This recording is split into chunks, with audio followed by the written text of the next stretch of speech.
Yo! Good morning, ladies and gentlemen. Good morning. Good morning, good morning, good morning.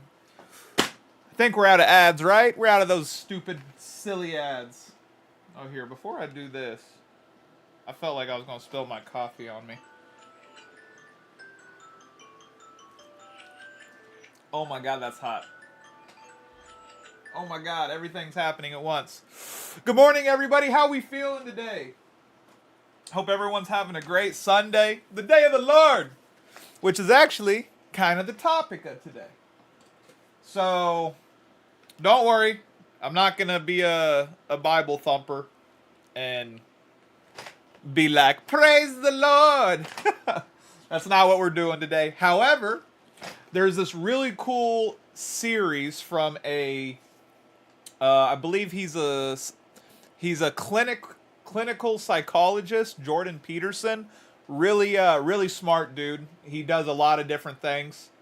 And what we're going to do today is we're going to start one of his series where he breaks down the psychology of the Bible and some of its stories from a completely professional way. Now, I've already listened to this series once a couple of years ago, but it's very fascinating to me, and it's something that I always wish I had someone to talk to. I always wanted to talk to people. Yo, Souls Luke, it's really good to see you. Yeah, so I'm a big fan of his. He has a lot of great content. I'm a big fan of Jordan Peterson, and yeah, so this is a very extensive series. I don't even know how long I'm going to be live today cuz I got plans. Oh, dude, that's so cool, Luke. I would have never I love talking to you, Luke, because I always feel like I'm learning some really cool new stuff about you, bro. Every time we talk, it's like next thing I know you're a fucking rapper, the other day you're a fucking goddamn what's the word? I'm not awake yet. Videographer. Now you're fucking into sight, like super, like we have all the same fucking we really do have the same fucking interest. It's really cool. But yeah, I'm excited. Now, when we go into this, if anyone is even interested, because I'll be honest, it's not going to be for everybody. So no harm, no foul. It's going to be boring at times, but I'm hoping that we can make it not so boring by talking about things. I'll pause the video. Uh, to those who are interested and want to have some cool discussions, I think that there's some really cool things to be learned. And just a reminder, we're going to be talking about the Bible, but this is in no way preaching. We're not preaching the Bible. We're not, it's more of like investigative research, is how I like to look at this. It's investigative research. We're taking it from a completely scientific and psychological perspective, and we're just gonna learn together. That's kind of, we're gonna talk, we're gonna learn, pass around some ideas. I think that's something that I really enjoy doing. I really enjoy having just deep conversations. I like talking about the big things: life, death, religion, and yeah, I'm hoping it's going to be a good time. I'm hoping that some of you guys will enjoy it as much as I do. Now is not the time to be a scientist, though, for sure. We got some coffee. Why you say that, Luke? Oh, are they dying? Are the scientists dying? Is that why? The scientists have been fucking getting offed. Oh, shit. I'm putting my life on the line for you, chat. Yeah, no, I heard about that. That shit's crazy. That shit is crazy, dude. But yeah, I'm excited, man. I gotta keep an eye out for my homie. So I don't know how long. I don't know how long I'm gonna be live today. I didn't really plan this out. I just wanted to do it. I have plans with a friend of mine. We're gonna go shooting, bang bang. Uh, so I might leave in an hour, depending when he's working today. So it might be later today. It's really whenever he gets off work. So If we have an hour, we have an hour. If we have a few hours, we have a few hours. It'll be a good time. It'll be a good time.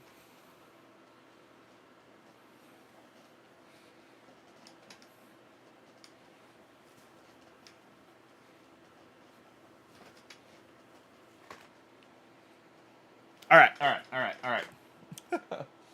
I've been king ever since. All right. Woo! Let's get it, guys.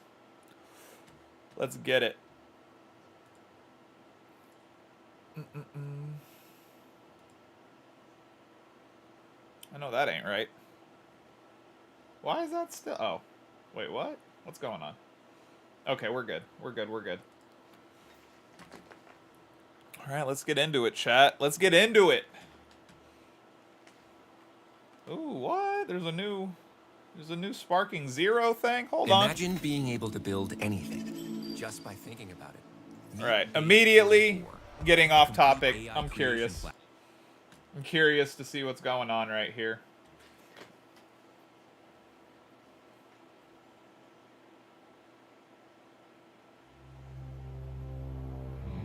Oh, they add in GT?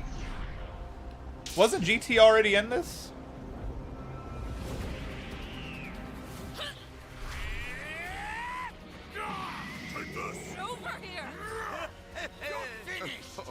Some Dragon Ball, some GT. That's pretty cool. Now, my final blow! You cannot hope to defeat me. Let's do this. I want everything you've got. Even our YouTube ads are the same. Hell yeah. Alright. Here we go, guys. Let me know if I need to move my camera or anything. Let me know if it's too loud. Not loud enough.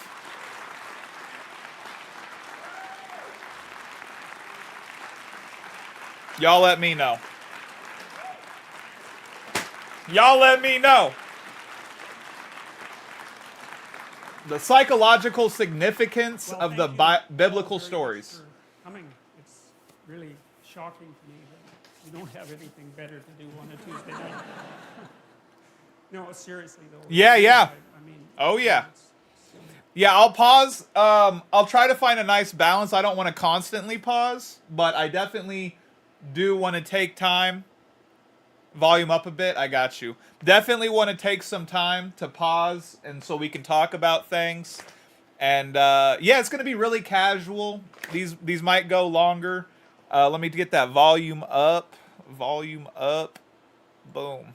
it's very strange in some sense that there's so many of you here to listen to a sequence of lectures on the psychological significance of the biblical. But yeah, stories. absolutely. We'll pause. We'll talk about it.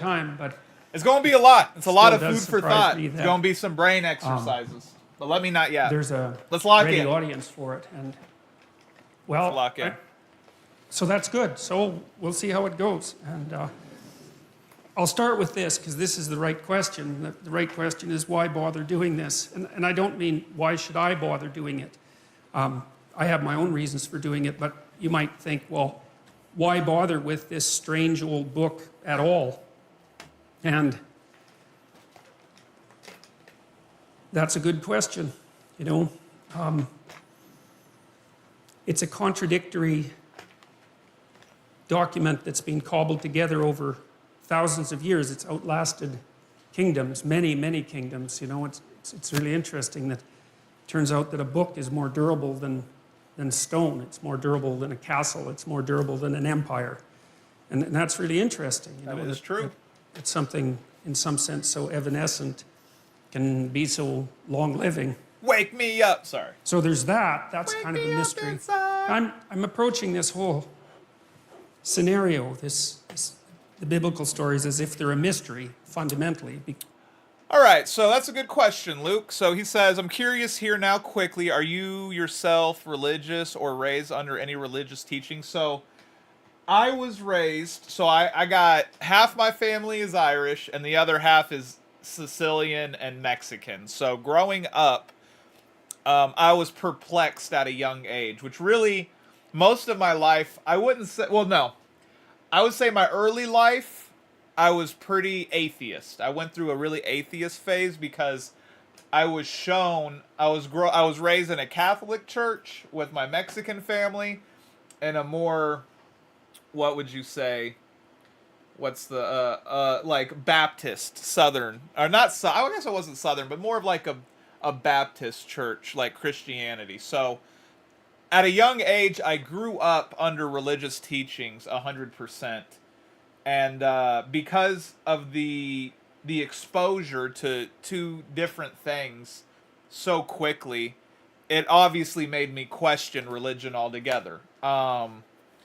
So most of my life, my younger life, in my teen years, I was kind of atheist because I was like, uh, I was just really again. Well, one, I had some tough upbringings, and so the very go-to questions are like, why would a God, let this happen? Why this? Why that? And then one day, because I'm a very logical and analytical type of thinker, um, I really lack that feature of faith. It's hard for me to believe in things that I can't see or that don't really track logically for me. So with that being said, one day I heard an analogy that really, it didn't convert me 100% to like 100% religious, but it really gave me a streamline of thinking. And the logic behind it and the analogy itself is, when you look at the Mona Lisa, you don't think that a bunch of things just fell on and created the Mona Lisa or any type of articulate painting. You understand when you look at a painting, you can logically deduce that there is an artist. And for me, someone once told me, well, the universe is a complex painting. You know what I'm saying? The universe, how it works together. So therefore, there must be an artist. And for me, that just makes a lot of sense. What's up, Dibbles? You walked into something different. We're having some. We're gonna have some discussions. We're kind of doing some investigative research and just kind of fun food for thought type of conversations while we watch a Jordan Peterson series. To summarize it, it's a psychological breakdown of biblical stories. Now, it's not preaching religion. We're not preaching anything. It's nothing like that. It's more of, as long as we aren't red black piling here. What does that mean? I'm not familiar with that. But yeah, we're here it's just discussion. We're just here for discussion, food for thought. Nothing more than that. No sort of me telling you to be anything. And I've already, a couple years ago, I listened to this series. It's very long, but I can assure everybody that it isn't taken from a viewpoint of preaching. It's more of deducing stories and stuff. Oh, red pill, blue pill, I think. Okay. Got you. Yeah, no, nothing like that. No, we're all, and I'm here as well to learn from you guys. I won't stay long. I have significant religious trauma. Just wanted to say hi. No worries, Dibbles. I can understand that. Like I said at the beginning of the stream, it's not going to be for everybody. We're just here to, it's meant to be fun. Kind of push our realms of thinking, challenge ourselves, challenge each other. Challenge me, challenge you guys, and have some fun with it. I think that discussion is important. I'm one of those people who I don't think that we should. I'm very much a free speech advocate, and I think these are the types of conversations that are fun for me. But yeah, that's kind of where I stand, Luke. I am currently kind of going on. I think the most important differentiation I ever concluded was religion and spiritual exploration study are very different terms. I could agree with that. I 100% agree with that. Yeah, I agree. I definitely think I think I'm looking. Yes, I agree. And for me, what I'm getting out of this is more of a historical, less spiritual, but more historical, and also just understanding the human brain. I think that this goes a really good way of like understanding psychologically why this book has, like he said, how a book can outlast stone and castles and empires. Like there is a psychological significance to all of these things. I'm by no means a professional or anything like that. I'm here to challenge myself as well, guys. Like that's kind of where I'm coming from. I'm personally right now. I'm going on. I'm not. What would be? I guess I'm going on something like you said. I'm going on a spiritual exploration myself. I've finally taken the time to where I'm trying to read the Bible for myself rather than having it preached to me. Just to see what I find, you know? And if I come out the other end of it religious, then let's see. I believe wholeheartedly in God, but I'm not religious. Yeah, that's perfectly fine. Perfectly fine. And that's a great, that's a really cool perspective to have. And I understand where that comes from because like I disclosed to you at the beginning, like that's kind of how I grew up as well. Obviously, we can take away the go-tos of religions are man-made, organized religion. More people have died in the name of God than anything else. There's a lot of pros and cons, and there's a lot of things that I'm not gonna turn a blind eye to. And yeah, so I definitely understand that. Nothing wrong with that at all. Because they are. There's this is not a preachy. This is not a preachy. We thing. don't understand We're not preaching. how they came about. We're just We thinking. don't really understand how they were put together. We don't understand why they had such an unbelievable impact on civilization. We don't understand how people could have believed them. We don't understand what it means that we don't believe them now, or even what it would mean if we did believe them. And then, on top of all that, there's the additional problem, which isn't specific to me, but is certainly relevant to me, that no matter how educated you are, you're not educated enough to discuss the psychological significance of the biblical stories. But I'm going to do my best, and partly because I want to learn more about them. And one of the things I've learned is that the best way to learn about something is to talk about it. And when I'm lecturing, I'm thinking, I'm not trying to tell you what I know for sure to be the case, because there's lots of things I don't know for sure to be the case. I'm trying to make sense out of this, and I have been doing this for a long time. Now, you may know, you may not, that I'm an admirer of Nietzsche. Nietzsche was a devastating critic of, I would say, dogmatic Christianity as it was instantiated in institutions.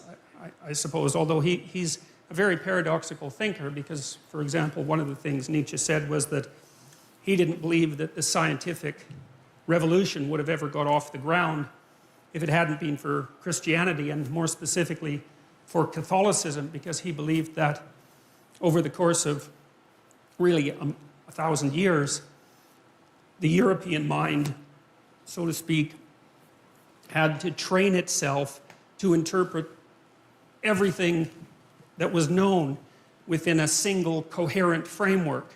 Coherent if you accept the initial axioms. A single coherent framework. And so Nietzsche believed that Catholicization of the phenomena of life and of history produced the kind of mind that was then capable of transcending its dogmatic foundations and then concentrating on something else, which in this particular case happened to be the natural world. And so Nietzsche believed that in some sense Christianity died at its own hand. It had spent a very long period of time trying to attune people to the necessity of the truth, absent the corruption and all of that that's always part of any human endeavor. And then the truth, the spirit of the truth that was developed by Christianity turned on the roots of Christianity, and everyone woke up and said something like, or thought something like, well, how is it that we came to believe any of this? It's like waking up one day and noting that you really don't know why you put a Christmas tree up, but you've been doing it for a long time, and that's what people do. And you know, there are reasons that Christmas trees came about, but what would you say, the ritual lasts long after the reasons have been forgotten. So Interesting. now Nietzsche, I honestly don't know why we put a he was a Christmas critic tree of up either. Christianity and also I have to look that up. a champion of its disciplinary capacity, because you see, the other thing that Nietzsche believed was that it was not possible to be free in some sense unless you had been a slave. And by that he meant that you don't go from childhood to full-fledged adult individuality. You go from childhood to a state of discipline, which you might think is akin to slavery, to 100%. self-imposed slavery. That would be the best scenario, where you have to discipline yourself to become something specific before you might be able to reattain the generality that you had as a child. And he believed that Christianity had played that role for Western civilization. But in the late 1800s, he announced that God was dead. And you often hear of that as something triumphant. But for Nietzsche, it wasn't, because he was too nuanced to think. And I would even say before pagan, we've always been a ritualistic animal, because that's what we are, right? Humans, we're animals, and we're animals of habits. We're habitual, and from habitual stems rituals, and then we just became self-aware enough to label the things that we repeat, right? I feel like that's a good way to describe that. Starting with the bare bones of being an animal, habitual animal, self-aware, and then we're able to label certain things that we are habitual about, which would be rituals. And then it just kind of stems from there. But then, yes, 100% pagan rituals, the Viking, all sorts of cultures.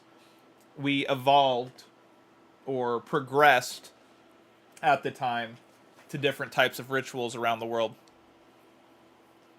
Even as simple as, I don't go to X place without some... Yep, I don't... Yeah, 100%. Yeah, facts. 100%. 100%.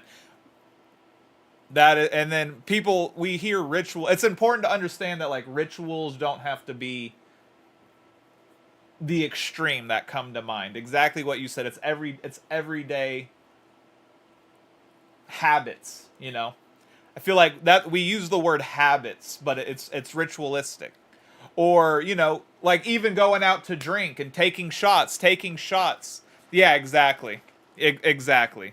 And that's not the case. That's a misrepresentation of what rituals can mean in a base form. So I'm on the same page with you there.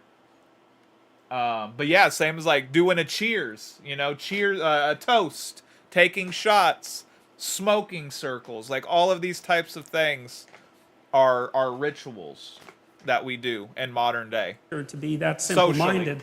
See, Nietzsche understood that, and this is something I'm going to try to make clear, is that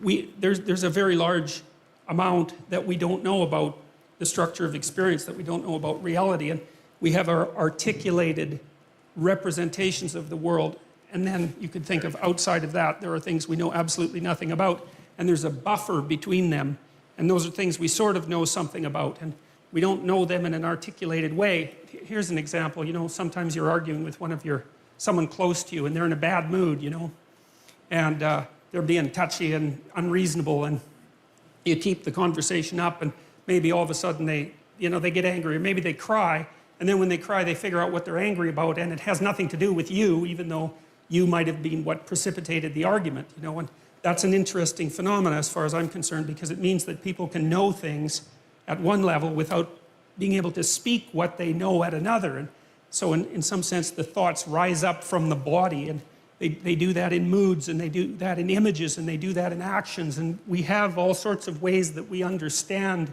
before we understand in a fully articulated manner. And so we have this articulated space that we can all discuss, and then outside of that we have something that's more akin to a dream that we're embedded in, and it's an emotional dream that we're embedded in, and that's based at least in part on our actions, and I'll describe that later. And then outside of that is what we don't know anything about at all.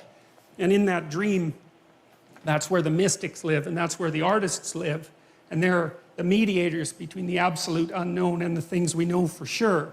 And you see, what that means in some sense is what we know is established on a form of knowledge that we don't really understand, and that if those two things are out of sync, so you might say if our articulated knowledge is out of sync with our dream, then we become dissociated internally. We think things we don't act out, and we act out things we don't dream, and that produces a kind of sickness of the spirit, and that sickness of the spirit, its cure is something like an integrated system of belief and representation. And then people turn to things like ideologies, which I regard as parasites on an underlying religious substructure, to try to organize their thinking, and then that's a catastrophe. And that's what Nietzsche foresaw. You see, he knew that when we knocked the slats out of the base of Western civilization by destroying this representation, this God ideal, let's say, that we would destabilize and move back and forth violently between nihilism, let's say, and the extremes of ideology. He was particularly concerned about radical left ideology, you know, and believed and predicted this in the late 1800s, which is really an absolute intellectual tour de force of staggering magnitude. Predicted that in the 20th century that hundreds of millions of people would die because of the replacement of these underlying dreamlike structures with this rational but deeply incorrect representation of the world. And, you know, we've been oscillating back and forth between left and right in some sense ever since. And, you know, with some good sprinkling of nihilism in there and despair. And in some sense, that's the situation of the modern Western person, and increasingly of people in general. You know, I think part of the reason that Islam has its backup with regards to the West to such a degree, I mean, there's many reasons, and not all of them are valid, that's for sure, but one of the reasons is that, you know, they being still grounded in a dream, let's say, they can see that the rootless, questioning mind of the West poses a tremendous danger to the integrity of their culture. Now, and it does. I mean, Westerners, us, we undermine ourselves all the time with our searching intellect, and I'm not complaining about that. You know, I mean, there isn't anything easy that can be done about it, but it's still a sort of fruitful catastrophe, and you know, it has real effects on people's lives. It's not some abstract thing, you know. I mean, lots of times when I've been treating people for depression, for example, or anxiety, they have existential issues, you know. It's not just some psychiatric condition. It's not just that they're tapped off of normal because their brain chemistry is faulty, although, you know, sometimes that happens to be the case. It's that they are overwhelmed by the suffering and complexity of their life, and they're not sure why it's reasonable to continue with it. You know, they can feel the terrible negative meanings of life, but are skeptical beyond belief about any of the positive meanings. I had one client who was a very brilliant artist, and as long as he didn't think, he was fine, you know, because he'd go and create, and he was really good at being an artist. He just, you know, he had that personality that was continually creative and quite brilliant, although he was self-denigrating. But as soon as he started to think about what he was doing, then, you know, it's like a drill or a saw or something like that. He'd saw the branch off that he was sitting on, because he'd start to criticize what he was doing, even the utility of it, even though it was sort of self-evidently useful. And then it would be very, very hard for him to even motivate himself to create.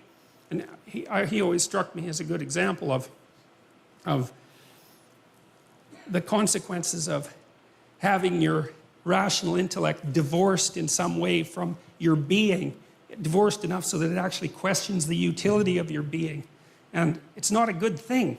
It's not a good thing. And it's really not a good thing, because it manifests itself not only in individual psychopathology, but also in social psychopathology, and that's this proclivity of people to get tangled up in ideologies, which I really do think of as they're like crippled religions. That's the right way to think about them. They're like a religion that's missing an arm and a leg, but can still hobble along, and it provides a certain amount of security and group identity, but it's warped and twisted and demented and bent, and it's a parasite on something underlying that's rich and true, and that's how it looks to me anyways. And so I think it's very important that we sort out this problem.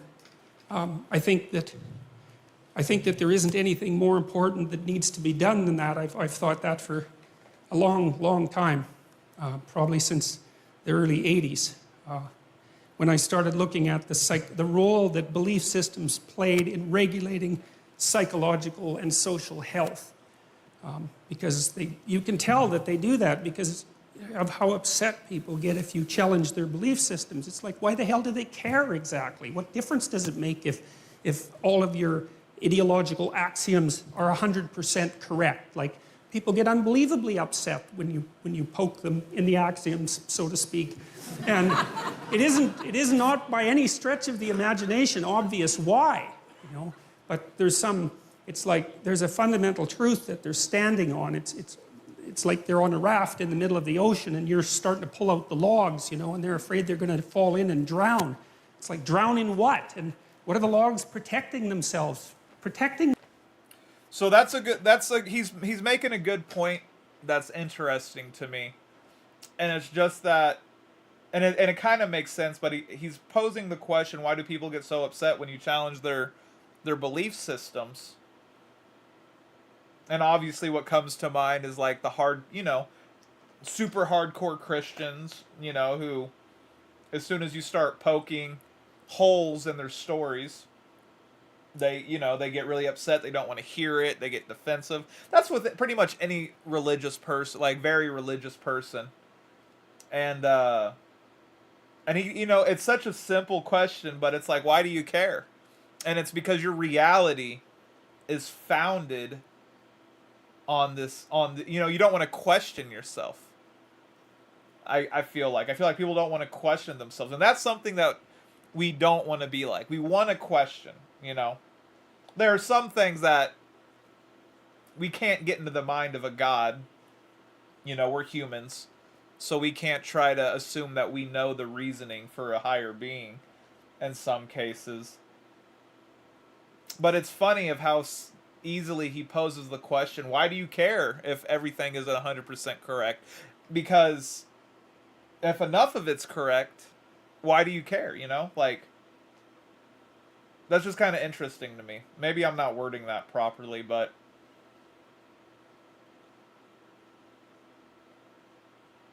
it's like why does everything have to be 100%? You know, it shouldn't have to be.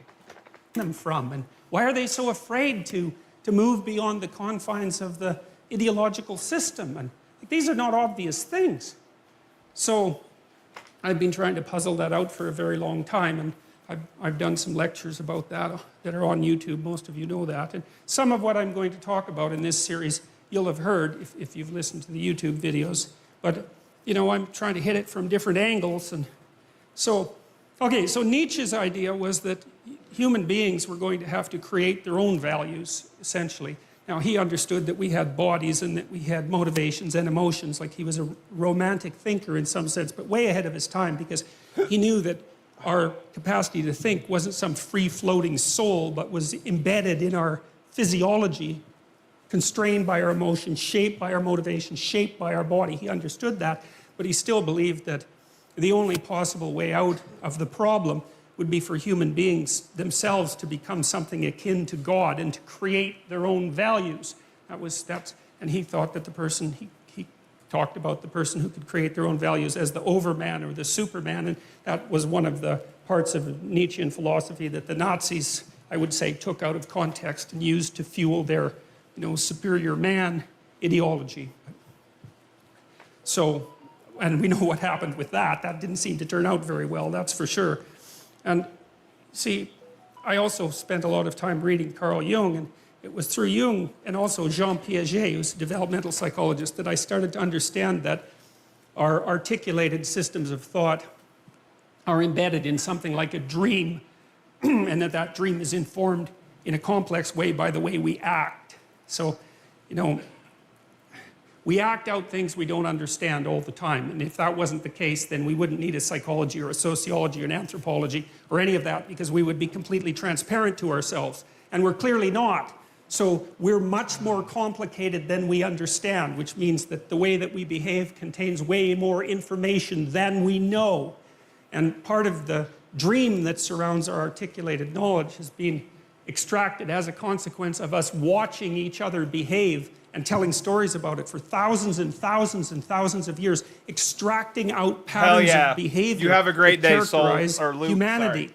and trying to I appreciate you being represent here. them I agree. partly through imitation, but also through drama and mythology and literature and art and all of that, to represent what we're like so that we can understand what we're like. And that process of understanding is what I see unfolding, at least in part, in the biblical stories. And it's halting and partial and awkward and contradictory and all of that, which is one of the things that makes the book so complex. But I see in it the struggle of humanity to rise above its animal forebears, say, and to become conscious of what it means to be human.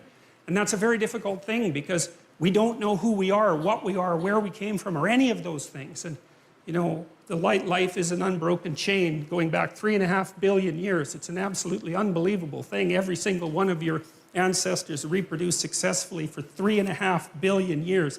It's absolutely unbelievable. We rose out of the dirt and the muck, and here we are, conscious but not knowing, and we're trying to figure out who we are. And a story that we've been telling, or a set of stories that we've been telling for 3,000 years, seems to me to have something to offer. And so when I look at the stories in the Bible, I do it, I would say, in some sense, with a beginner's mind. It's a mystery, this book, how the hell it was made, why we preserved it, how it happened to motivate an entire culture for 2,000 years and to transform the world. Like, what's going on? How did that happen?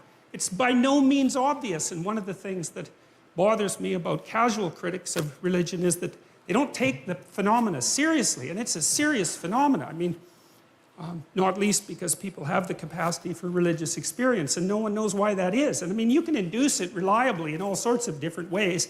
You can do it with brain stimulation. You can certainly do it with drugs. There's especially the psychedelic variety. They produce intimations of the divine extraordinarily regularly. People have been using drugs like that for God only knows how long, 50,000 years, maybe more than that, to produce some sort of intimate union with the divine. It's like, we don't understand any of that. When we discovered the psychedelics in the late 60s, it shocked everybody so badly that they were instantly made illegal and abandoned in terms of research for like 50 years. And it's no wonder, because who the hell expected that?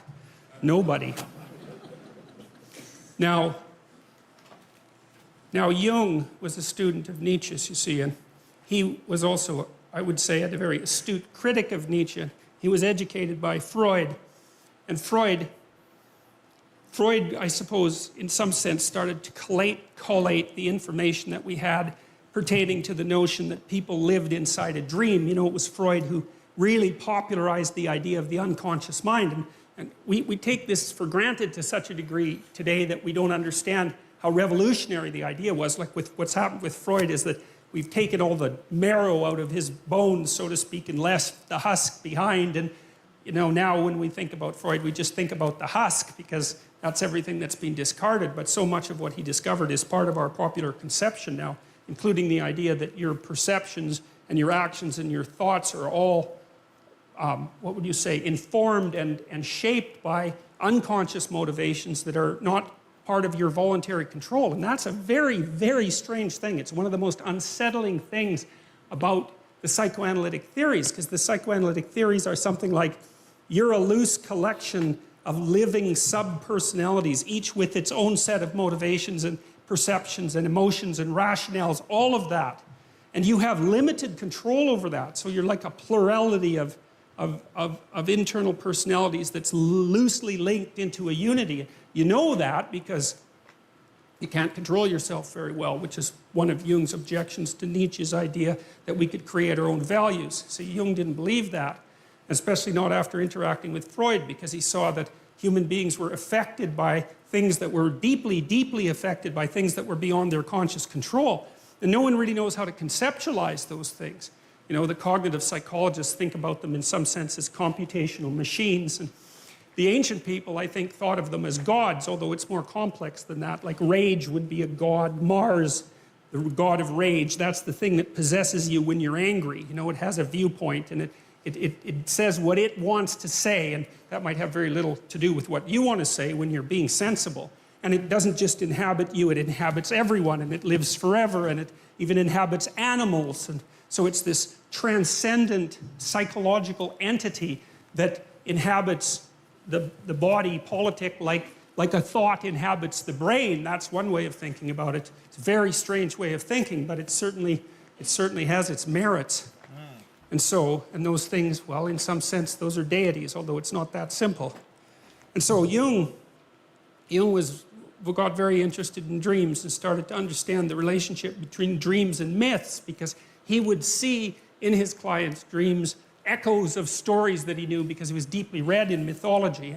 And then he started to believe that the dream was the birthplace of the myth, and that there was a continual interaction between the two processes, the dream and the story, and storytelling. And, well, you know, you tend to tell your dreams as stories when you remember them. And some people remember dreams all the time, like 2 or 3 a night. I've had clients like that, and they often have archetypal dreams that have very clear mythological structures. I think that's more the case with people who are creative, by the way, especially if they're a bit unstable at the time, because the dream tends to occupy the space of uncertainty and to concentrate on fleshing out the unknown reality before you get a real grip on it. So it's like the dream is the birthplace of thinking.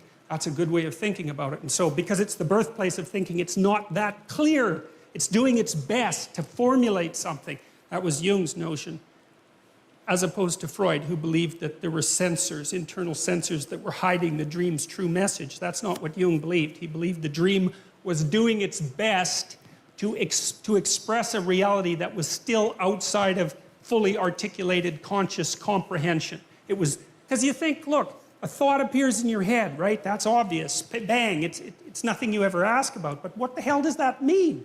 A thought appears in your head. What kind of ridiculous explanation is that? You know, it just doesn't help with anything. Where does it come from? Well, nowhere. It just appears in my head. Okay, well, that's not a very sophisticated explanation, as it turns out, you know?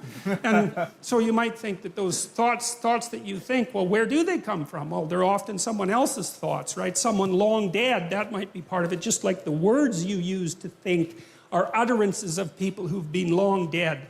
And so you're informed by the spirit of your ancestors. That's one way of looking at it. And your motivations speak to you, and your emotions speak to you, and your body speaks to you. And it all does all that, at least in part, through the dream. And the dream is the birthplace of the fully articulated idea. They don't just come from nowhere, fully fledged, right? They have a developmental origin, and God only knows how lengthy that origin is. Even to say something like, I am conscious, you know, that's taken... Chimpanzees don't say that.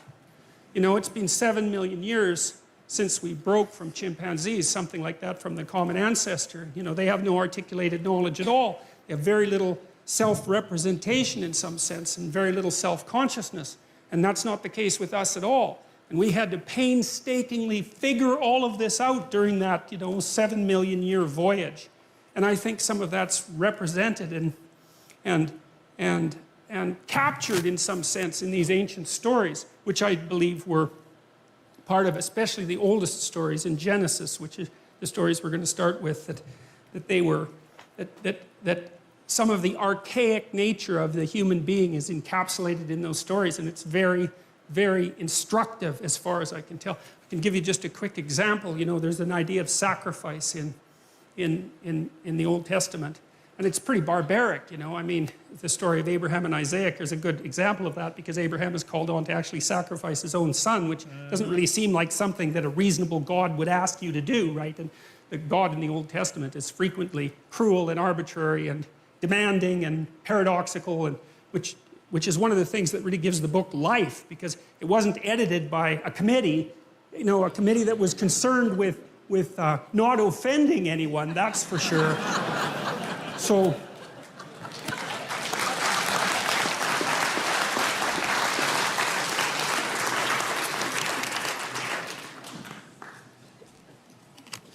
Jung believed that the dream was the birthplace of Interesting. thought. And I've been extending that idea because one of the things I wondered about True. deeply was, you have a dream and then someone interprets it. And you can argue about whether or not an interpretation is valid, just like you can argue about whether your interpretation of a novel or movie is valid, right? It's a very difficult thing to determine with any degree of accuracy, which counts in part for the postmodern critique. But my observation has been that people will present a dream and sometimes we can extract out real useful information from it that the person didn't appear to know. And they get a flash of insight, and to me that's a marker that we've stumbled on something that unites part of that person that wasn't united before. It pulls things together, which is often what a good story will do, or sometimes a good theory. Things snap together for you and there's a little light goes on, and that's one of the markers that I've used for accuracy in dreams. And I know in my own family, when I was first married, I'd have fights with my wife, arguments about this and that. And I'm fairly hot-headed, and so I'd get all puffed up and, agitated about whatever we were arguing about, and she'd go to sleep, which was really annoying, so annoying. Because I couldn't sleep, right? I was like chewing off my fingernails, and she'd be like sleeping peacefully beside me. It's like maddening. So, but often she'd have a dream, and then the next morning she'd discuss it with me, and then we could unravel what was at the bottom of our argument. And that was unbelievably useful, even though it was extraordinarily aggravating. So I was convinced by Jung. It looked to me like his ideas about the relationship between dreams and mythology and drama and literature made sense to me, and the relationship between that and art.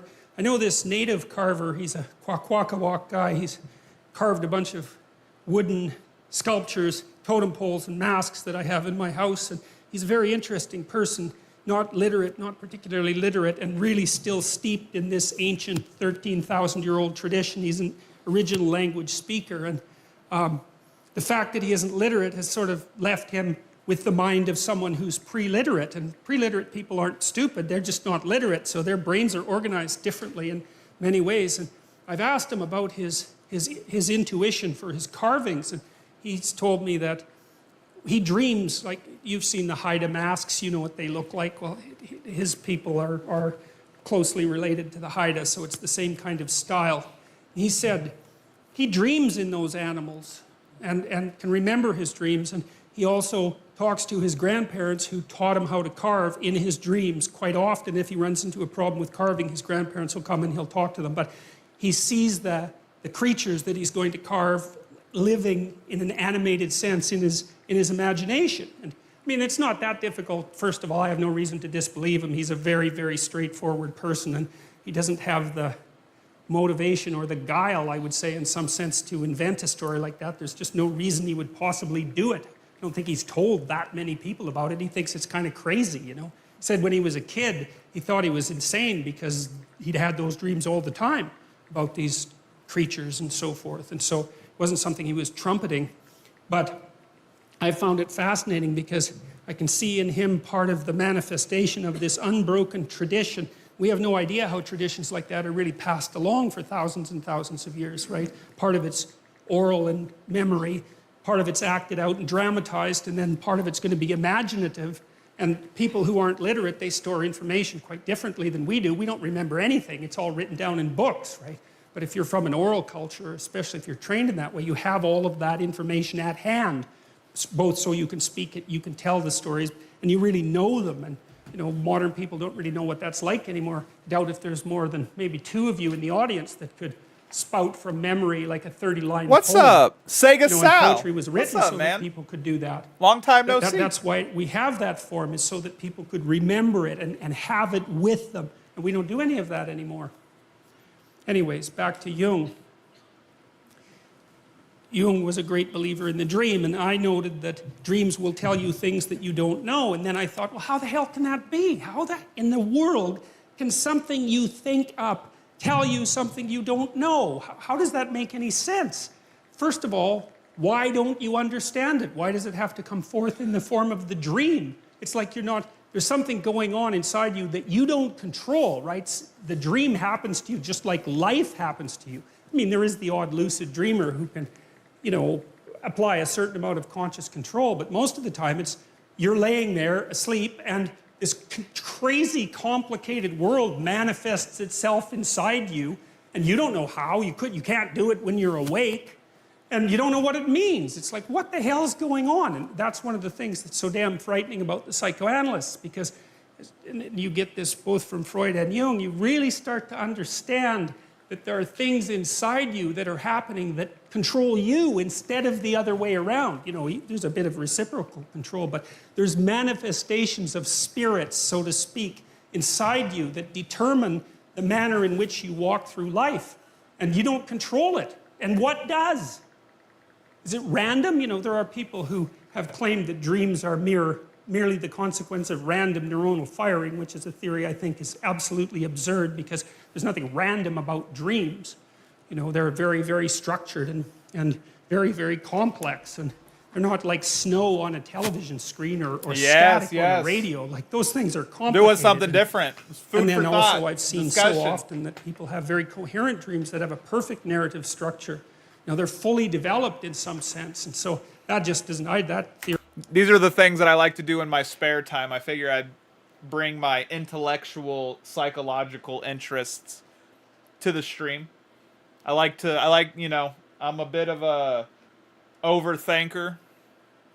I like to question a lot. I like to research. I like to hear others' opinions. That's the only way that we can really grow, is bouncing ideas off of each other and learning from those who have asked the questions before us, and then kind of build on top of that. So it's fun. This stream is meant to be a discussion. So it's like I'm definitely like I'm trying to like, I don't want to pause all the time, but I definitely want to, like, if something good comes up, I've been taking the time to pause. I was going back and forth with someone else in my chat earlier. So, if this is the type of thing that interests you, hang out. Fucking, let me know when something interesting comes up. Hell yeah, and this is a nice little mixture. It's it's historical and it's also psychological. It's a nice little combination of the two. The topic of this one, it's the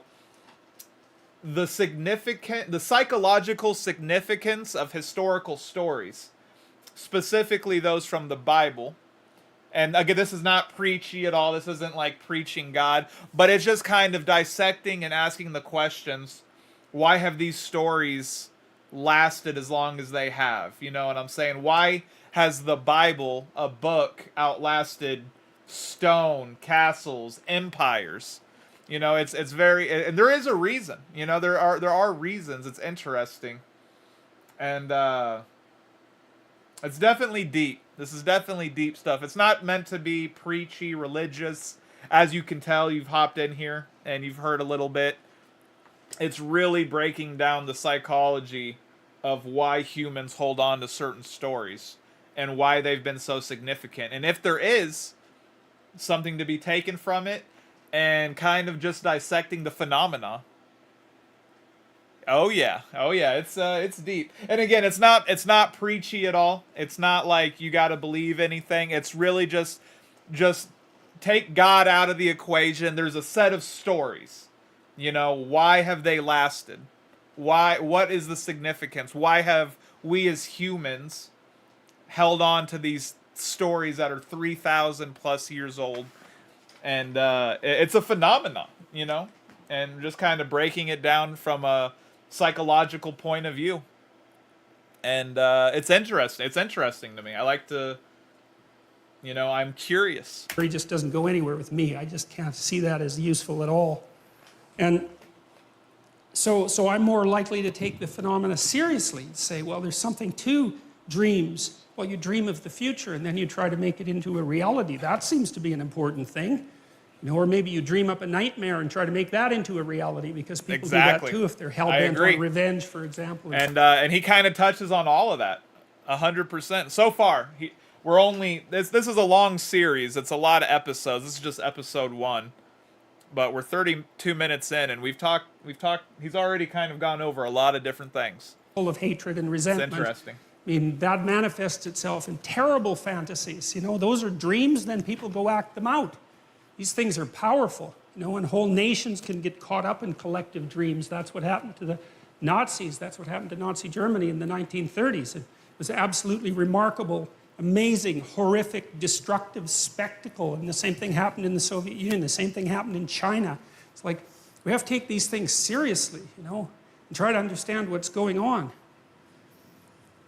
So Jung believed that the dream could contain more information than was yet articulated. You think artists do the same thing, you know, like people go to museums and they look at paintings, Renaissance paintings or modern paintings, and they don't exactly know why they're there. You know, I was in this room in New York, I don't remember which museum, but it was a room full of Renaissance art, you know, great painters, the greatest painters, and thought maybe that room was worth $1 billion or something outrageous, because there was like 20 paintings in there, you know, so priceless. And the first thing is, well, why are those paintings worth so much? And why is there a museum in the biggest city in the world devoted to them? And why do people from all over the world come and look at them? What the hell are those people doing? One of them was of the Assumption of Mary, you know, beautifully painted, absolutely glowing work of art. And there's like 20 people standing in front of it looking at it. And you think, what are those people up to? You know, they don't know. Why did they make a pilgrimage to New York to come and look at that painting? It's not like they know. Why is it worth so much? I mean, I know there's a status element to it too, but that begs the question, why do those items become such high status items? What is it about them that's so absolutely remarkable? Well, we're strange creatures. That we are. So I was trying to figure out in part, well, where did the information that's in the dream come from? Because it has to come from somewhere, and you could think about it as a revelation, you know? Because it's like it springs out of the void and it's new knowledge and it's a revelation. You didn't produce it, it just appears. But that's, see, one of the things I want to do with this series is, like, I'm scientifically minded and I'm quite a rational person, and I like to have an explanation for things that's rational and empirical before I look for any other kind of explanation. And I don't want to say that everything that's associated with divinity can be reduced in some manner to biology or to an evolutionary history or anything like that. But insofar as it's possible to do that reduction, I'm going to do that. And I'm going to leave the other phenomena floating in the air because they can't be pinned down. And in that category, I would put the category of mystical or religious experience, which we don't understand at all. So, artists observe one another. They observe people and they represent what they see, and they transmit the message of what they see to us, and they teach us to see. And we don't necessarily know what it is that we're learning from them. But we're learning something, or at least we're acting like we're learning something. We go to movies, we watch stories, we immerse ourselves in fiction constantly. That's an artistic production. And for many people, the world of the arts is a living world, and that's particularly true if you're a creative person. And it's the creative, artistic people that do move the knowledge of humanity forward, and they do that with their artistic productions first. They're on the edge, and the dancers do that, and the poets do that, and the visual artists do that, and the musicians do that, and we're not sure what they're doing. Like, we're not sure what musicians are doing. What the hell are they doing? Why do you like music?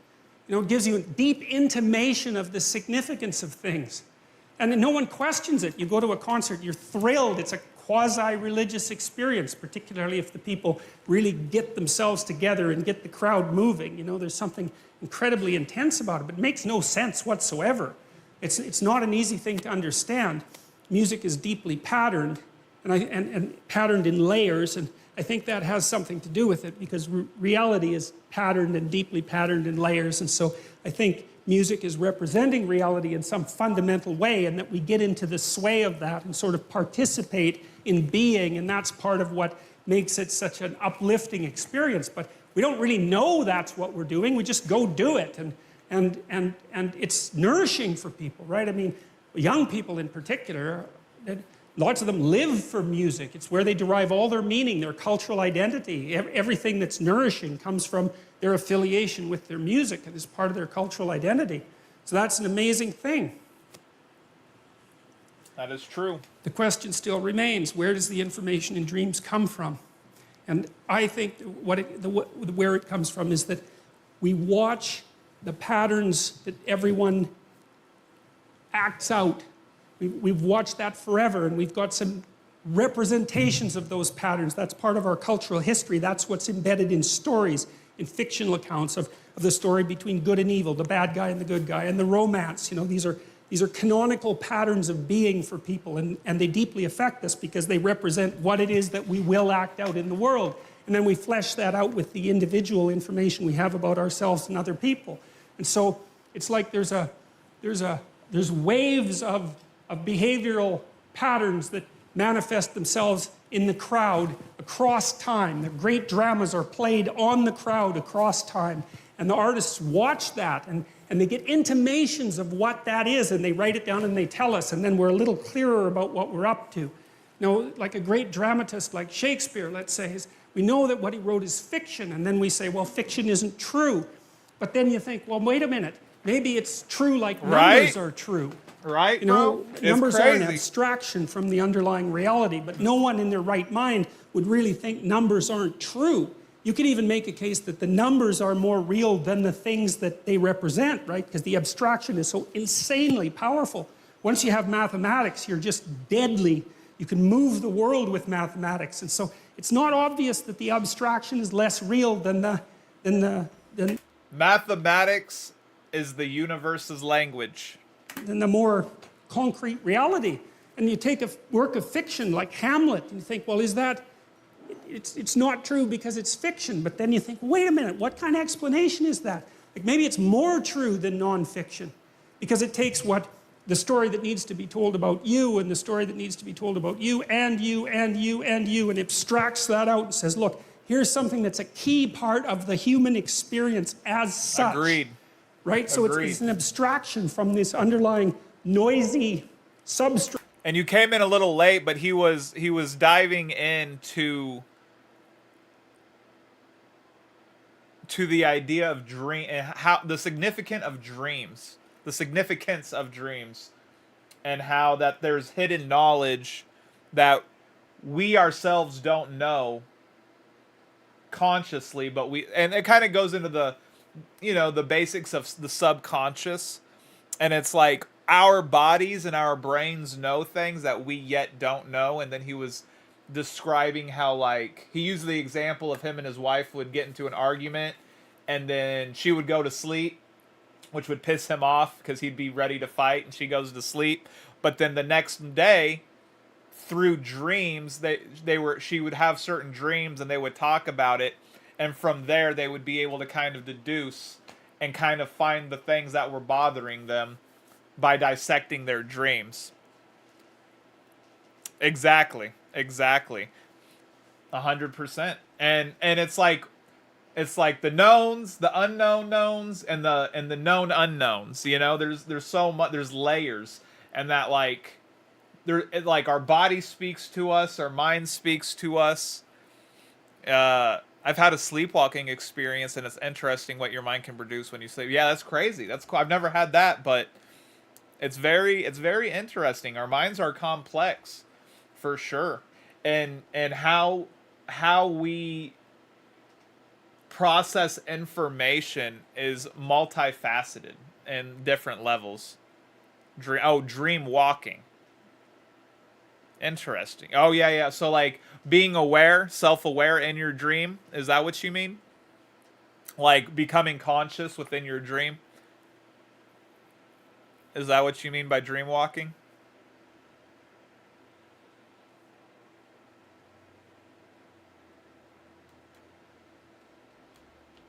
I think that's what you mean. Great. And people are affected by it because they see that the thing that's represented is part of the pattern of their being. That's the right way to think about it. And then with these, like astro projecting. Got you. Like leaving your body while you're asleep and walking around. like astral projecting. The old stories, these ancient stories, it seems to me like that process has been occurring for thousands of years. It's like we watched ourselves and we extracted out some stories. We imitated each other and we represented that in drama, and then we distilled the drama and we got a representation of the distillation, and then we did it again. And at the end of that process, that took God only knows how long. Like, I think some of these stories, they've traced fairy tales back 10,000 years, some fairy tales, in relatively unchanged form. And it certainly seems to me that the archaeological evidence, for example, suggests that the really old stories that the Bible begins with are at least that old and likely embedded in a prehistory that's far older than that. And you might think, well, how can you be so sure? And the answer to that in part is that cultures that don't change, like the ancient cultures, right? They didn't change as fast as us. They stay the same. That's the answer. So they keep their information moving generation to generation. That's how they stay the same. And so we know, again, in the archaeological record, there are records of rituals that have remained relatively unbroken for up to 20,000 years. It was discovered in caves in Japan that were set up for a particular kind of bear worship that was also characteristic of Western Europe. So these things can last for very long periods of time. Damn, 20,000 years. We're That's watching crazy. each other act in the world. And then the question is, well, how long have we been watching each other? And the answer to that, in some sense, is, well, as long as there's been creatures with nervous systems. And that's a long time, you know, that's some hundreds of millions of years, perhaps longer than that. We've been watching each other, trying to figure out what we're up to across that entire span of time. And some of that knowledge is built right into our bodies, which is why we can dance with each other, for example, right? Because understanding isn't just something that you have as an abstraction, it's something that you act out, you know? That's what children are doing when they're learning to rough and tumble play, is they're learning to integrate their body with the body of someone else in a harmonious way, learning to cooperate and compete, and that's all instantiated right into their body. It's not abstract knowledge. They don't know that they're doing that, they're just doing it. And so we can even use our body as a representational platform. So we've been studying each other for a long time, abstracting out what is it that we're up to, and that's what is it we're up to? What should we be up to? That's even a more fundamental question. If you're going to live in the world and you're going to do it properly, what does properly mean, and how is it that you might go about that? Well, it's the right question, right? It's what everyone wants to know. How do you live in the world? Not what is the world made of. It's not the same question. How do you live in the world? It's the eternal question of human beings. And I guess we're the only species that has ever really asked that question, because all the other animals, they just go and do whatever they do. Not us. It's a question for us. We have to become aware of it. We have to be able to speak it. God only knows why. But that seems to be the situation. So... Has Kyrie texted you back? I don't want to talk about it. How was the math test? We act. That acting is shaped by the world. That acting is shaped by society into something that we don't understand, but that we can model. We model it in our stories. We model it with our bodies. And that's where the dream gets its information. The dream is part of the process that's watching everything and then trying to formulate it and trying to say, well, trying to get the signal out from the noise and to portray it in dramatic form, because a dream is a little drama. And then you get the chance to talk about what that dream is. And then you have something like articulated knowledge at that point. And so the Bible, I would say, it exists in that space that's half into the dream and half into articulated knowledge. It's something like that. And going into it to find out what the stories are about can aid our self-understanding. And then the other issue is that if Nietzsche was correct, and if Dostoevsky or Jung was correct, and Dostoevsky as well. See, this is quite relatable as a marketing major as well. Quite often, this is one way you can create marketing concepts. Right.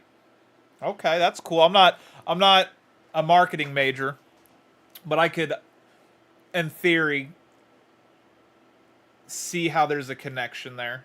With my lack of understanding, I'm sure, compared to you, I'm sure you've dived into some interesting studies around that stuff. Me being a little bit more ignorant to those concepts, could still kind of draw a line between them. Without the cornerstone that that understanding provides, we're lost. And that's not good, because then we're susceptible to psychic pathology. That's psychological pathology. You know, the people who are adamant anti-religious thinkers seem to believe that if we abandoned our immersement in the underlying dream, that we'd all instantly become rationalists People like watch. Descartes or Bacon, or, you know, intelligent, clear. Just being observant of what's going on. Yeah, that makes sense. You got to be aware of what people are into and then market towards them. Being observed, just like you said, people watch, observe them. What's interesting to them at the time varies. That's all, and that's hard to grasp on a large scale. Maybe a little bit easier on a cultural level, because you can take one culture and see what, like, for example, United States is, you could people watch and get one outcome or one conclusion, and then you could watch the people of China, and then you're going to get a completely different conclusion to an extent, depending on what level you're watching, I suppose. Thinking, rational, scientific people. And I don't believe that for a moment, because I don't think there's any evidence for it. I think we would become so irrational so rapidly that the weirdest mysteries of Catholicism would seem positively rational by contrast. And I think that's already happening. So...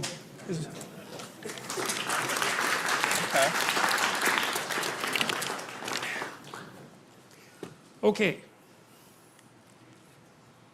So this is the idea, essentially, you know, that you have the unknown world. That's just what you don't know at all. That's the outside. That's the ocean that surrounds the island that you inhabit, something like that. It's chaos itself.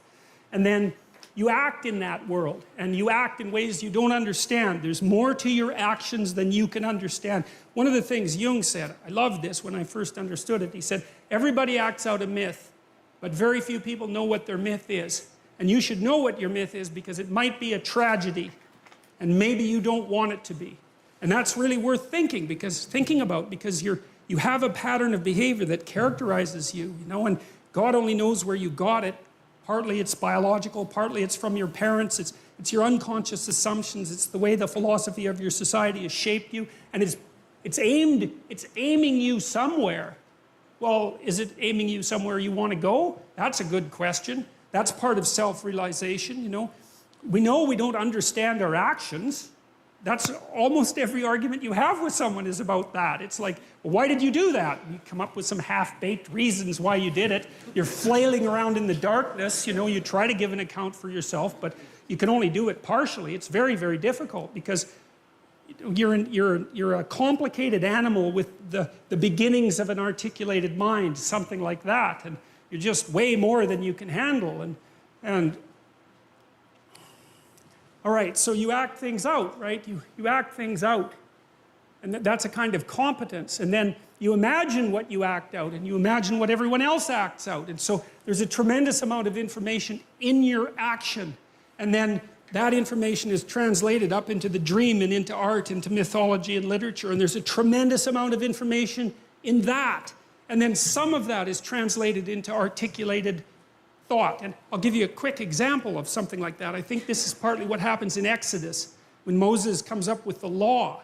You know, he's wandering around with the Israelites forever in the desert, and they're like going left and going right and worshiping idols and like having a hell of a time, and you know, getting rebellious. And Moses goes up in the mountain, and he has this tremendous revelation sort of in the sight of God, and it illuminates him, and he comes down with the law. You think, well, you know, Moses acted as a judge. I know this is a mythological story. Moses acted as a judge in the desert, and he was continually mediating between people who were having problems, constantly trying to keep peace. And so what are you doing when you're trying to keep peace? Is you're trying to understand what peace is, right? You have to apply the principles. Well, what are the principles? Well, you don't know. The principles are whatever satisfies people enough to make peace. And maybe you do that 10,000 times, and then you get some sense of, oh, here's the principles that bring peace. And then one day it blasts into your consciousness like a revelation. Here's the rules that we're already acting out. Well, that's the Ten Commandments. They're there to begin with. And Moses comes forward and says, look, this is already basically what we're doing, but now it's codified, right? And like that's all a historical process that's condensed into a single. So granted, marketing is a concept I don't try to encourage normally because I've seen how people take advantage of what is essentially how to introduce products or services relatable to those it matches with, but we move forward in the end. Marketing is the science of business at the end of the day. That is an interesting of looking at the command. Yeah, I mean, dude, this series is fire. I listen. It's a 30-part series. Each episode is 2.5 to 3 hours long. It's very long. It's like what, 90 hours? 90 hours of a series. But obviously it's a lot to retain. This is my second time attempting to, or I finished it, so this is my second time starting it. But yeah, dude, there's a lot of interesting concepts. A lot of interesting things. Story, but obviously that happened because we have written law, right? And that emerged in good legal systems. That emerges from the bottom up. That's English common law is exactly like that, right? It's single decisions that are predicated on principles that are then articulated and made into the body of law. And the body of law is something you act out. That's why it's a body of law. If you're a good citizen, you act out the body of law. And the body of law has principles. Okay, so the question is, there's principles that guide our behavior. What are those principles? Well, I think if you want the initial answer of what the archaic Israelites meant by God, that's something like what they meant.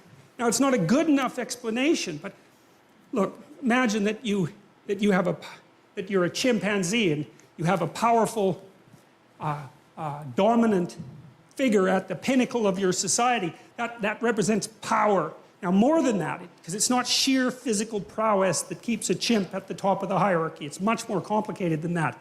But you could say, well, there's a principle that the dominant person manifests. And then you might say, well, that principle shines forth even more brightly if you know 10 people who are dominant, powerful. Then you can extract out what dominance means from that. You can extract out what power means from that. And then you can divorce the concept from the people. And we had to do that at some point because we can say power in a human context and we can imagine what that means, but it's divorced from any specific manifestation of power. Well, how the hell did we do that? Like, that's so complicated. If you're a chimp, the power is in another chimp. It's not some damn abstraction. Well, so the question is, think about it. We're in these hierarchies, many of them across centuries. We're trying to figure out what the guiding principle is. We're trying to extract out the core of the guiding principle. And we turn that into a representation of a pattern of being. Well, it's something like that. That's God. It's an abstracted ideal. And it's put in personified form. It manifests itself in personified form, but that's okay because what we're trying to get at is in some sense, the essence of what it means to be a properly functioning and properly functioning, properly social, and properly competent individual. We're trying to figure out what that means. You need an embodied. Got to start getting ready for Level Up Expo. Take care for now.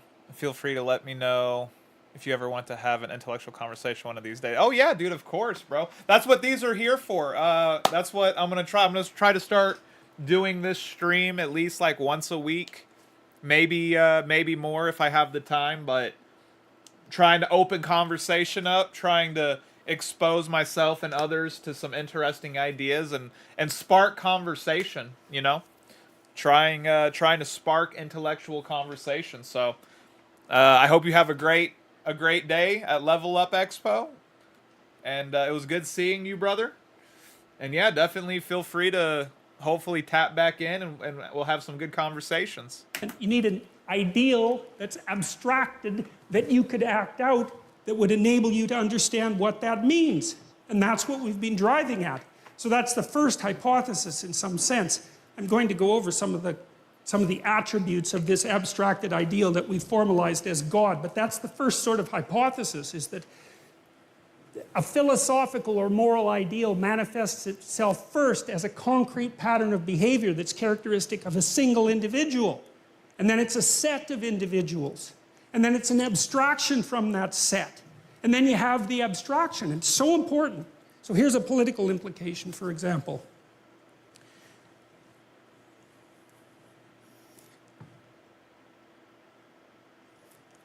One of the debates, we might say, between early Christianity and the late Roman Empire was whether or not... If you're using normal music Boo. to focus, science actually shows that you're doing it fast. Everyone knows that feeling. When you're An emperor could be God, literally, right? To be deified, to be put in a temple. And you can see why that might happen, because that's someone at the pinnacle of a very steep hierarchy who has a tremendous amount of power and influence. But the Christian response to that was, never confuse the specific sovereign with the principle of sovereignty itself. It's brilliant. You see how difficult it is to come up with an idea like that, so that even the person who has the power is actually subordinate to something else. Subordinate to, let's call it a divine principle, for lack of... Jordan Peterson is the epitome of denial. He can't even answer the question, does he believe God exists? Who does not know what they believe or not? I have never met anyone else with this problem in my life other than Jordan Peterson fans. Well, you know, everyone's brain is a little different. It's not for everybody. I think the point is to question, you know? That's kind of the theme. I had to start asking that question just to see. You had to start asking what question, Mac? I think the point is just to question everything. And I mean, that's a complex question to expect a direct answer. See, me personally, I struggle with faith. So God, the idea of God, it's not an easy one to answer. I believe in God, but definitely had my ups and downs in life. I believe in God, but God compared to overall religion, okay, LOL. I'm assuming you don't. I'm assuming you don't believe in God. I mean, hey, to each their own, man. If you got conviction in that, then you know, you're better off. My answer is no. No, yeah, I know. I could tell. Christians say yes. Well, I don't think this is this series isn't as simple as Christians. It's about breaking down the psychology. Yes. Do you believe that Earth is flat?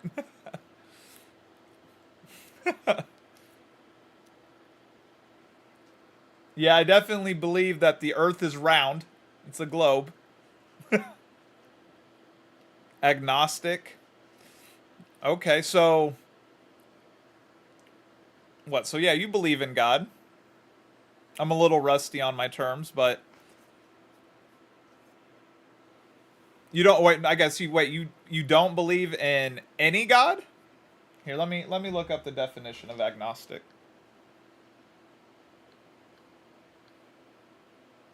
The exact definition.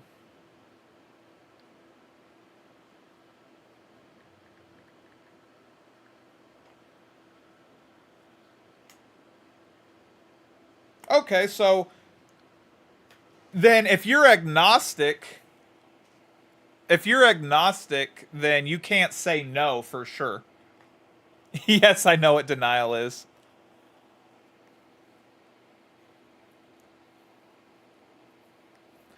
Right. Right. Yeah, so you saying you're agnostic and then saying that you don't believe in God is contradictory, because being agnostic means that you can't know either way.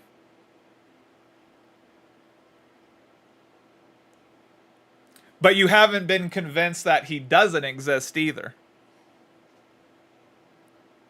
A better word. So that even the king himself is subordinate to the principle. And we still believe that because we believe that our president, our prime. Well, just so you know, and there's nothing wrong with not being sure. That's just different than the answer of no. You came in pretty strong saying no, you don't believe in God, which is a definitive answer.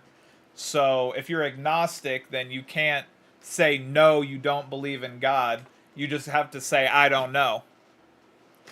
But do I believe in unicorns? No. Right. But I'm pointing out to you that you contradicted yourself when you came in strong saying that you don't believe in God definitively versus I don't know. There's a difference. Do you understand? I mean, sure. I'm not here to argue with you. I mean, again, so the point of this is it's not even about God.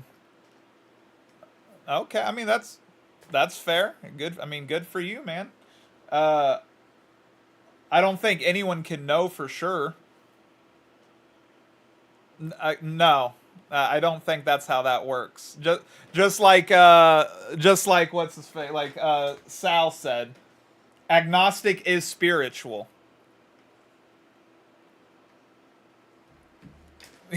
Literally, your first thing you said. Let me pull it up. You said, do. You asked if I believe in God, and I asked you, and you said my answer is no. Christians say yes. So my answer is no. You definitively don't believe in God. Nice straw man. Okay. All right, man. Well, again, the point of this is to just it's meant to be fun. It's meant to be fun. I logically I believe that there is a God, but I struggle with organized religion. But again, that's not what this is debating. We're debating the psychological aspects of these stories that have lasted 3,000 plus years. I'm not debating or trying to preach to anybody about God. That's not what this is about at all. But I mean, good for you. Good for you, man. That you know, there's nothing wrong with being agnostic. I use logic because I'm a pretty rational and logical person, and I use the example at the beginning of my stream that when you see the Mona Lisa, when you see a articulated piece of art, you don't think that a bunch of paint just fell on the canvas and it made that.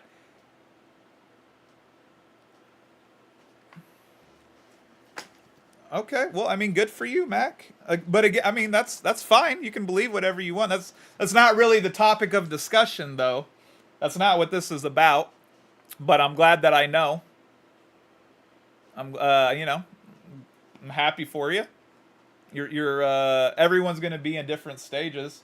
But anyways, before I get too off track, logically, like I said, the painting, when you see a sophisticated work of art like the Mona Lisa or anything like that, you can logically deduce that an artist put that together. For me, the universe is a very sophisticated work of art, so therefore there must be an artist. Now, organized religion is a whole separate thing, which can be argued. But he said, "What should I say to answer the question? Do I believe God exists? If I'm not convinced, you just say you don't. Then you say you don't know. That's what I would recommend you say. You say I don't know, which is a fair response. You know, there's nothing wrong with not. I don't think anybody knows. That's my issue with like hardcore religious people." Or something we made by people, duh. Okay, buddy. I mean, what? Show me the marker of maker of the rock. Like, I'm not here to convince you of anything, bro. Again, I don't know why you're coming at me like I'm trying to prove God exists to you. I'm not. That's not what this is at all. You people, I'm not a certified Christian. I never said. You came in here assuming. Again, you're turning this into something that it's not even meant to be. We're talking about the psychology of a set of stories that has surpassed stone castles and empires. But either way, good for you, man. I mean, there's nothing wrong. Well, then you're not agnostic. If you do know, then I guess you would claim to be atheist, because agnostic is not knowing. I mean, you know what you know, but you don't know. There's knowns, known unknowns, and unknown unknowns. So, my worldview, well, again, I'm gonna simplify it. I already simplified it for you. It's, for me, on a bare bones level, it's using logic and reasoning. And like I said, when you see, you use the argument of a painting needs a painter. Yes, exactly. And my opinion, just my personal opinion, you can believe whatever you want to believe, but in my personal opinion, that's what makes the most sense to me. That's my world. You do not track at all? Okay, buddy. Well, I'm not here to argue with you. If you know what, so then you're an atheist. If you know that there isn't a God, then you would be atheist. Agnostic is not knowing. Not fully. I believe in a God, but I don't really believe in organized religion to a full to a full extent. Yo, what's up, Devin? Some dude on YouTube came in hot on the wrong topics. He's challenging religious beliefs, but this isn't even meant to be a religious topic. It's more so a psychological understanding. Yeah, I mean, I think so. I struggle with belief. I don't really have that ingrained into me, Mac. So I do think belief is a choice. Yes, 100%. This dude. How old are you, Mac? Oh my God. Go look. I literally already looked it up, bro. I have it on my phone. Agnosticism is the view that the existence of God or the supernatural is unknown or inherently unknowable. It's not knowing.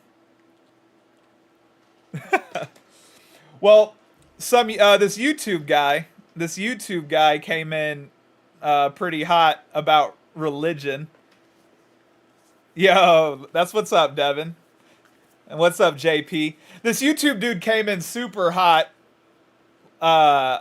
super arrogant, as some religious people do. Oh, 48? Oh yeah, then I don't know, bro. You need to take a step back and listen more, because again, you're coming in hot on a topic that it's not even what we're discussing. So, just my opinion, man. It's meant to be fun, food for thought, and it's meant to promote curious conversation. I don't know, but that does not mean I don't know what I believe. That is your problem. Look, I'm going based off of your logic. You came in saying you don't believe in a God, but then claimed you're agnostic, and the basis of being agnostic is not knowing either way. I mean, you need to either re-identify yourself, or you need to understand the term agnostic better. I don't have a problem. Maybe, JP. I don't know. No, we're not. We're not.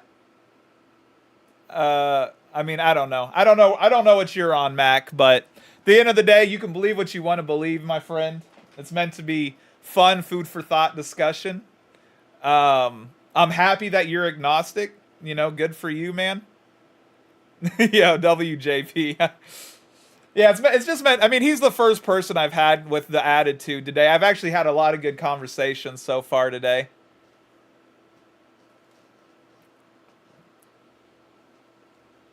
I mean, and that's fine. But that's not the definition of agnosticism. That's not. You're not like you can. The logic is there in your sentence, but that's not the definition of agnostic. So sounds good, JP. Exactly. Yeah, what's up, Champolite? What's up, everybody? It's good to see you. Minister is subordinate to the damn law, whatever the body of law, right? There's a principle inside that even the leader is subordinate to. And without that, yes, you could argue I you can can't even have a choose not to civilized believe society you. because your leader immediately turns into something that's transcendent and all-powerful. And I mean, that's certainly what happened in the Soviet Union and what happened in Maoist China and what happened in Nazi Germany. Right. Because there was nothing for the powerful to... Everything's good so far. I'm gonna be ending the stream soon, unfortunately. Been having really good conversations, really good food for thought. I was expecting to have someone like Mac hop in here at some point. I just, I forget what it's like to deal with people who are so adamant and so aggressive. But I've never thought about it, to be honest with you, man. I've never agnostic atheist is impossible to choose not to believe. I think belief is a choice. I think that choice is harder for some people than it is others. Yeah, I mean, yes, people can choose to believe that you fly like Superman. You could convince a child. It has to do with the level. Like, there's different levels. People have different levels. You could have someone who isn't all the way there, or more gullible, or who's not on that mental plane where, yes, you could have someone choose to believe you. You can convince a child that you can fly. It's not an impossible thing. You have to understand that not everyone's on that same level. Can't be atheist and agnostic at the same time, though. I mean, I didn't think so. This dude on YouTube, he's clearly conflicted or has his definitions a little twisted around. subordinate themselves to. You're supposed to be subordinate to God. So what does that mean? Well, we're going to tear that idea apart, but partly what it means is that you're subordinate, even if you're sovereign, to the principle of sovereignty itself. And then the question is, what the hell is the principle of sovereignty? And I could say, we have been working that out for a very long period of time. And so that's one of the things that we'll talk about, because the ancient Mesopotamians and the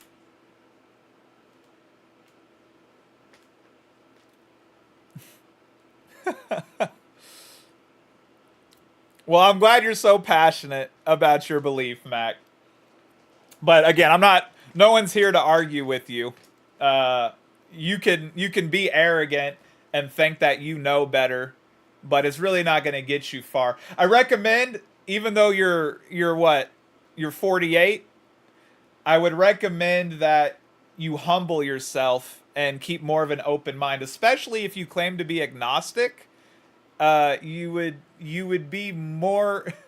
I would tell him to do some research on those topics.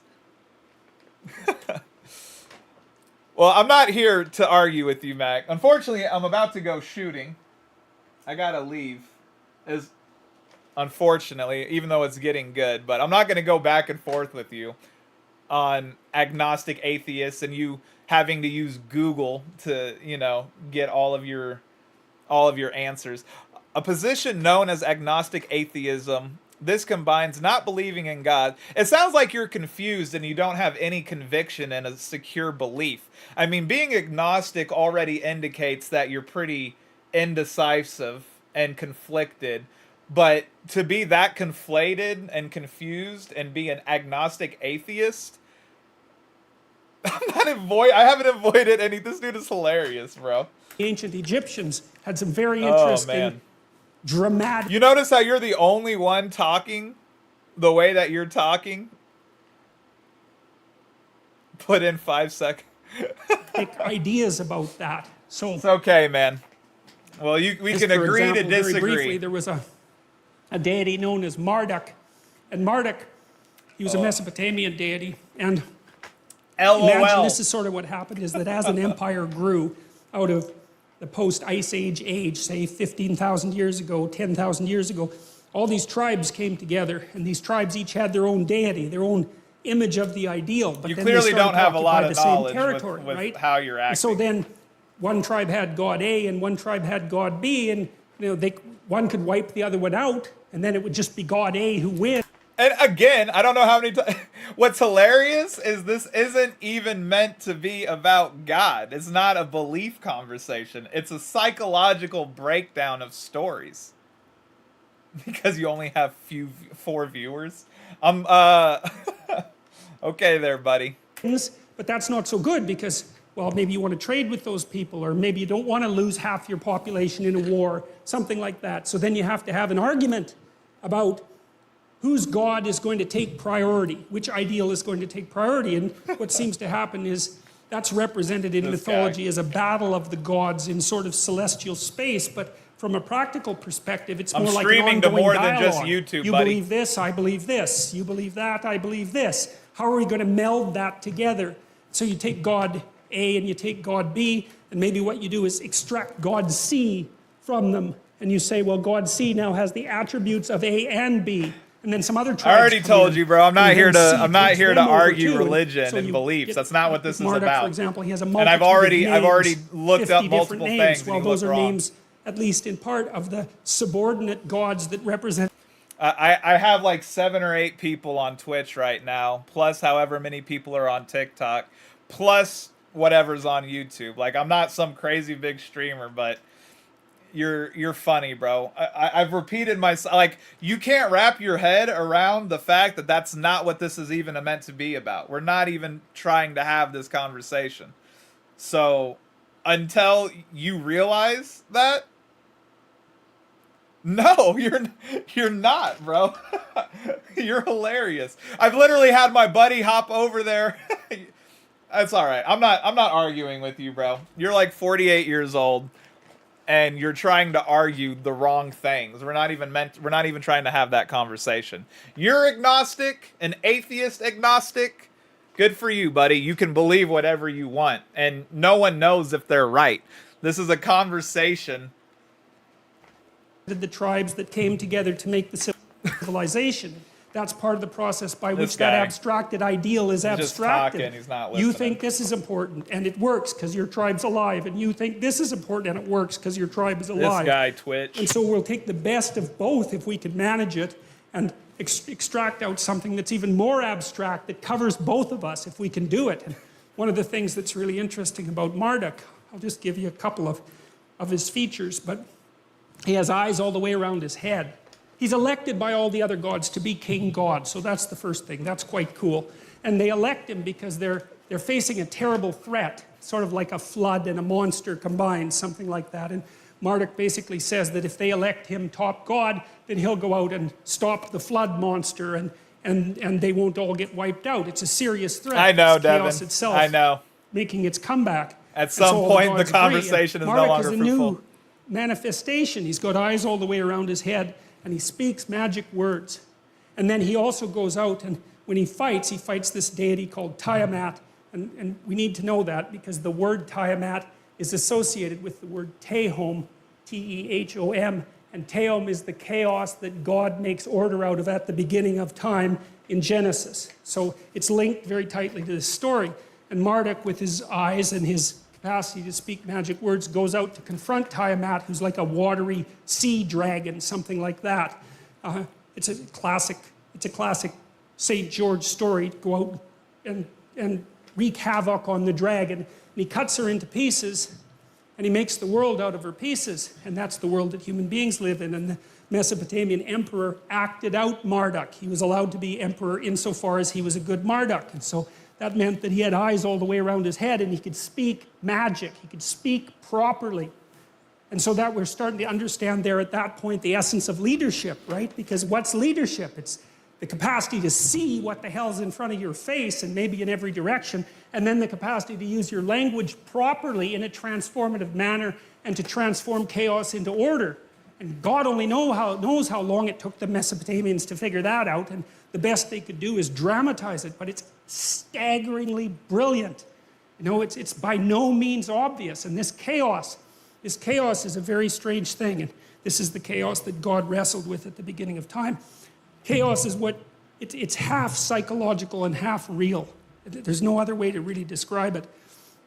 The chaos is what you encounter when you're thrown into deep confusion, right? When your world falls apart, when you encounter something that blows you into pieces, when your dreams die, when you're betrayed. It's the chaos that emerges, and the chaos is everything at once, and it's too much for you, and that's for sure. And it pulls you down into the underworld, and that's where the dragons are, and all you've got at that point is your capacity to bloody well keep your eyes open and to speak as carefully and clearly as you can. And maybe, if you're lucky, you'll get through it that way and come out the other side.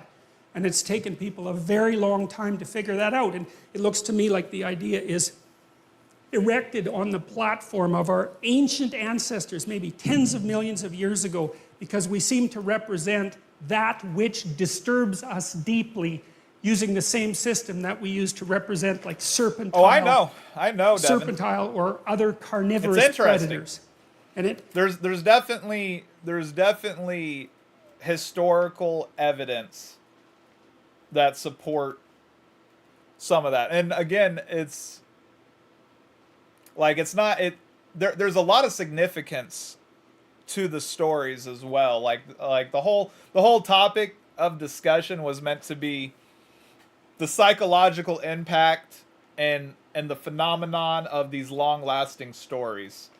That regardless of religious orientation, it's really the psychological and scientific breakdown of the significance of these stories. So that was really the topic. That was the first guy that came in acting like that, which is fine. You know, we're biological creatures, right? So when It was Unk. It was Unk, bro. He was like 48 years old. There are some people who they get a certain age, they don't want to engage in productive conversation. They just want to be like, you're wrong, you're stupid, and it's like you can't do anything for people like that, unfortunately. But for the rest of the people like you who are open-minded and actually want to engage in good conversation, it can be pretty fun. Yeah, exactly. I'm the same way, 100%. I had some really good conversations about that at the beginning of the stream with another person. He's the only bad person we had in the stream today. He was just the first and only bad person. He just came in strong though. I wasn't expecting.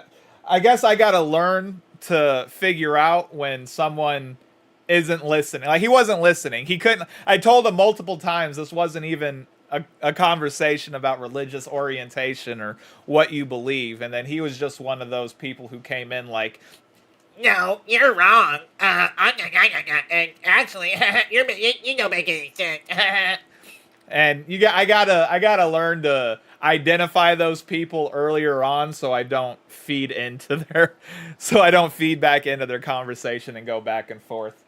I had a lot of good conversations though, so that's why I was going back and forth a little bit with the guy, but he couldn't get through his head that that's not what this is about. Formulated our capacity. You can't help people like that. Capacity to abstract and use not language. Everyone wants to be productive systems that were there. Or challenge their thought. You know what I'm saying? Like, not everyone is here to engage in productive conversation. Some people want to engage in unproductive conversation. When we were only animals, and we have to use those systems. They're part of the emotional and motivational architecture of our thinking. And part of the reason we can demonize our enemies who upset our axioms is because we perceive them as if they're carnivorous predators. We do it with the same system. And that's chaos itself, the thing that always threatens us, right? The snakes that came to the trees when we lived in them like 60 million years ago. It's the same damn systems. Exactly, 100%. And that's all this was meant to. This is meant to be a fun thing where we talk, we challenge each other. Obviously, I'm not going to go, it's, I guess I made the mistake of hoping that everyone that I was going to engage with today was going to try to be productive, but I ran into a 48-year-old who's trying to, be arrogant and rather than ask each other interesting questions and kind of grow, he was just, not everyone's gonna interact that way, unfortunately. But the majority of people that I've talked to today, we've had some pretty cool conversations. So the Marduk story is partly the story of using attention and language to confront those things that most threaten us. And some of those things are real world threats. But some of I don't want to end the stream, but I got to meet my buddy. I might pick this up when I get back home. I'll probably be gone for like an hour or two. I'm going to go shooting. And then when I come back, we'll probably pick it up. them are psychological threats, which are just as profound but far more abstract. But we use the same systems to represent them. It's why you freeze if you're frightened, right? You're a prey animal. You're like a rabbit. You've seen something that's going to eat you. You freeze. And that way you're paralyzed. You're turned to stone, which is what you do when you see a Medusa with a head full of snakes, right? You're turned to stone. You're paralyzed. And the reason you do that is because you're using the predator detection system to protect yourself. Your heart rate goes way up, and you get ready to move. Okay. Well, we're going to pick this up here in a little bit. I'm going to go shooting with my buddy. I don't want to be super late to the gun range.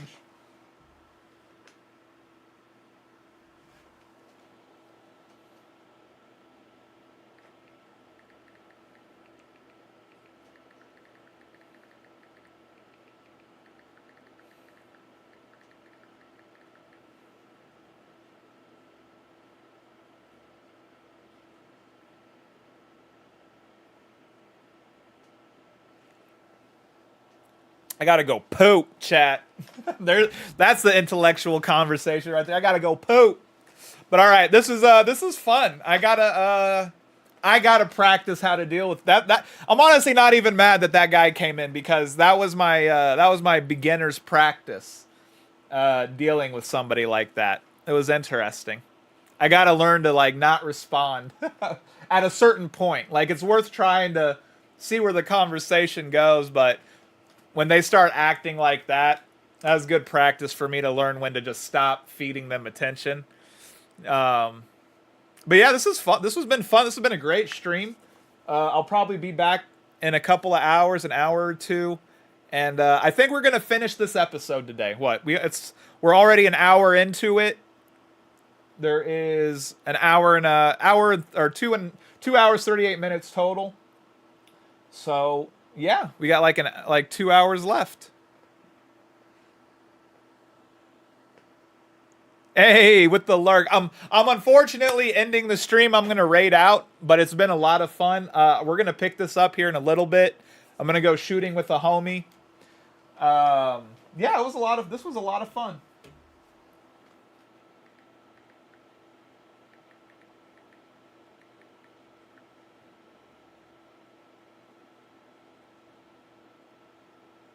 Oh, actually, I got a little bit more time. It looks like.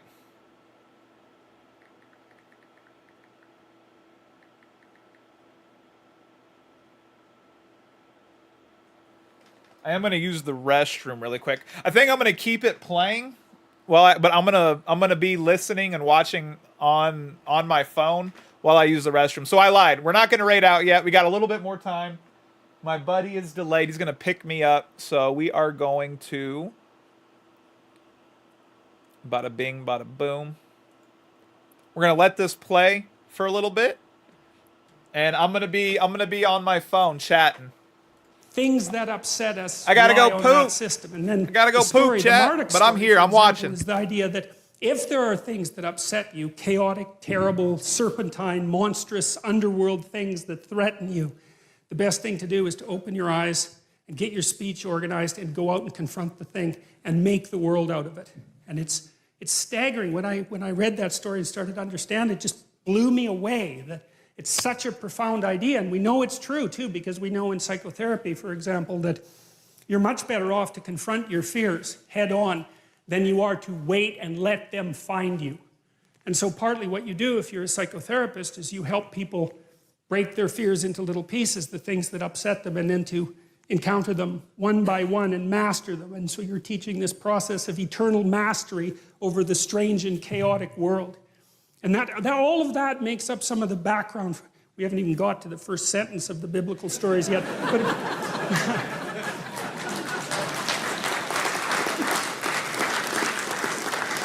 But all of that makes up the background. So you have to think that we've extracted this story, this strange collection of stories with all its errors and its repetitions and its peculiarities out of the entire history that we've been able to collect ideas. And it's the best we've been able to do. And I know there are other religious traditions. I'm not concerned about that at the moment because we can use this as an example, but it's the best we've been able to do. And what I'm hoping is that we can return to the stories in some sense with an open mind and see if there's something there that we actually need. And I hope that that will be the case. And as I said, I'll approach it as rationally as I possibly can. So, well, this is the idea to begin with, is we have the unknown as such, and then we act in it, like animals act. They act first. They don't think, they don't imagine, they act. And that's where we started. We started by acting. And then we started to be able to represent how we acted. And then we started to talk about how we represented how we acted. And that enabled us to tell stories, because that is what a story is.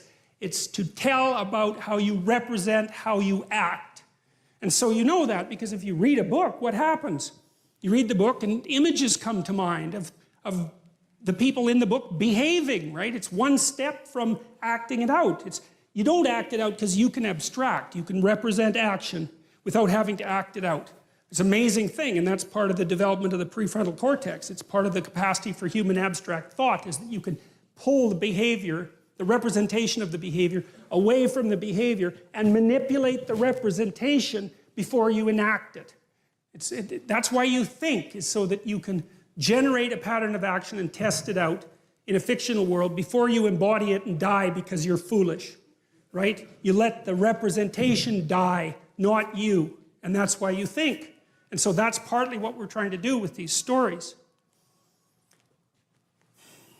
What do I hope to accomplish? I hope to end this 12-lecture series knowing more than I did when I started.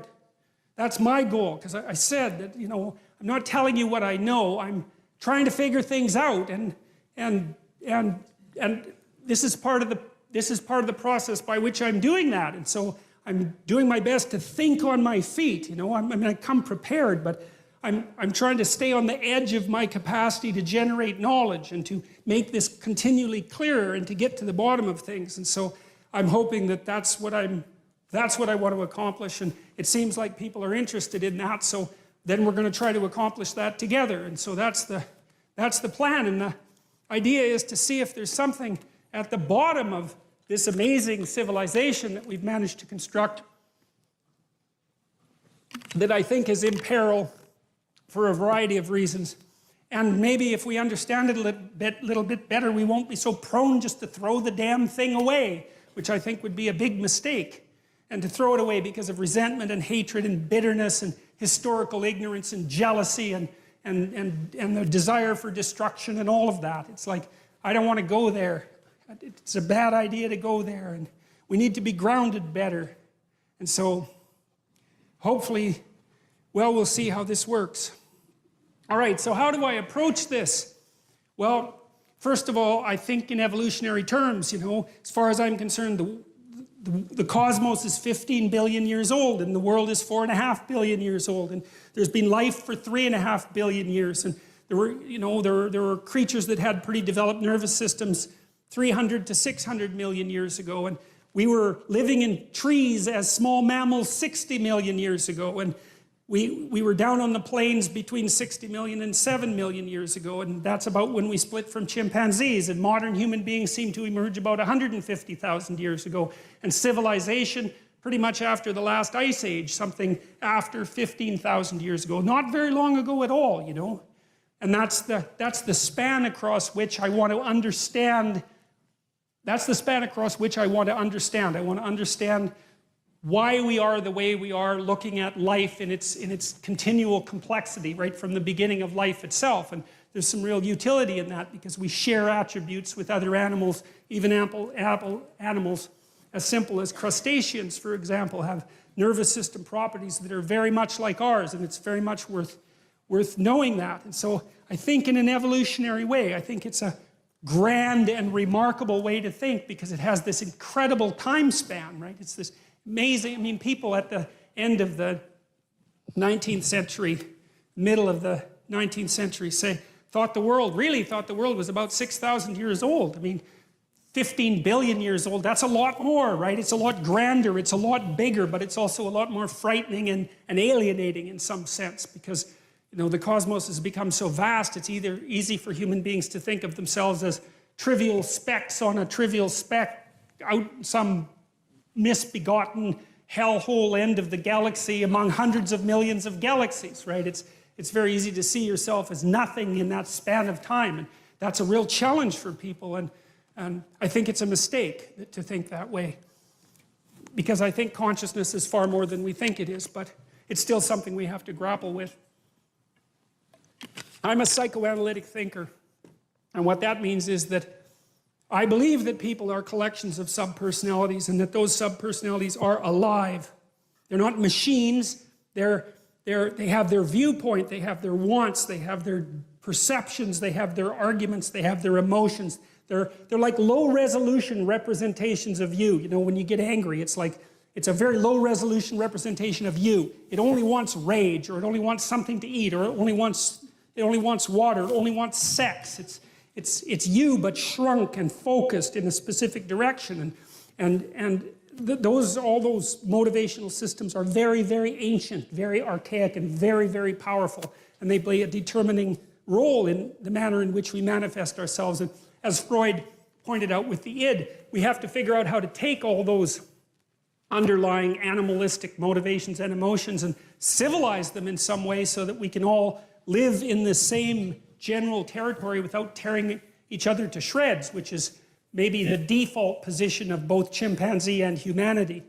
You know, so I take that seriously, the idea that we're a loose collection of spirits, and that you know, it says in the Old Testament somewhere that the fear of God is the beginning of wisdom, and I think this is akin to that. If you know that you're not in control of yourself thoroughly, and that there are other factors behind the scenes, like the Greeks thought that human beings were the playthings of the gods. That's the way they conceptualized the world. And they sort of meant the same thing. They meant that there are these great forces that move us, that we don't create, that we're subordinate to in some sense. Not entirely, but we can be subordinate to them, and they move our destinies. That was the Greek view, and there's something, it teaches you humility to understand that there's a hell of a lot more going on behind the scenes, and you're the driver of a very complex vehicle, but you don't understand the vehicle very well, and it's got its own motivations and methods, and sometimes you think it's doing something, and it's doing something completely different. You see that in psychotherapy all the time because, you know, you help someone unwind a pattern of behavior that they've manifested forever. First of all, they describe it, then they become aware of it, then maybe they start to see what the cause is. They had no idea why they were acting like that. You know, they have to have the memory that produced the behavioral pattern to begin with. It has to be brought back to mind, and then it has to be analyzed and assessed, and then they have to think about a different way of acting, and it's extraordinarily complex. So, psychoanalytic, literary. Well, there's this postmodern idea about literature, and about the world, for that matter, that if you take a complex piece of literature like a Shakespeare play, there's no end to the number of interpretations that you can make of it. You know, you can interpret each word, you can interpret each phrase, each sentence, each paragraph, you can interpret the entire play. The way you interpret it depends on how many other books you've read, depends on your orientation in the world. It depends on a very, very large number of things, how cultured you are or how much culture you lack. All of those things. It opens up a huge vista for potential interpretation. And so the postmodernists sort of stubbed their toe on that and thought, well, if there's this vast number of interpretations of any particular literary work, how can you be sure that any interpretation is more valid than any other interpretation? And if you can't be sure, then how do you even know those are great works? How do you know they can't, maybe they're just works that the people in power have used to facilitate their continual accession of power, which is really a postmodern idea and a very, very cynical one, but it has its point. But the thing is, it's grounded in something real, right? It's like, yes, you can interpret things forever. I want to show you something here, just briefly. We'll go back to it later. Look at this. This is one of the coolest things I've ever seen. So, at the bottom here, every single one of those lines is a biblical verse, okay? Now, the length of the line is proportionate to how many times that verse is referred to in some way by some other verse. So you say, well, this is the first hyperlinked book, right? I'm dead serious about that. You can't click and get the hyperlinks, obviously, but it's a thoroughly hyperlinked book, and it's because, well, the people who worked on these stories that are hypothetically at the end, right, which is, the end can't affect the beginning. That's the rule of time, right? What happens now can't affect what happened to you 10 years ago, even though it actually can, but whatever. Well, you reinterpret things, right, and then they're not the same, but whatever, we won't get into that. But technically speaking, the present cannot affect the past, but if we're looking at a piece of literature, that's not right, because when you write the end, you know what was at the beginning, and when you write the beginning, or edit it, you know what's at the end. And so you can weave the whole thing together. And there's 65,000 cross-references, and that's what this map shows. That's impressive. And so that's a great visual representation of the book. And then you can see, well, why is it deep? Why is the book deep? Well, just imagine how many pathways you could take through that, right? I mean, you just journey through that forever. You'd never, ever get to the end of it.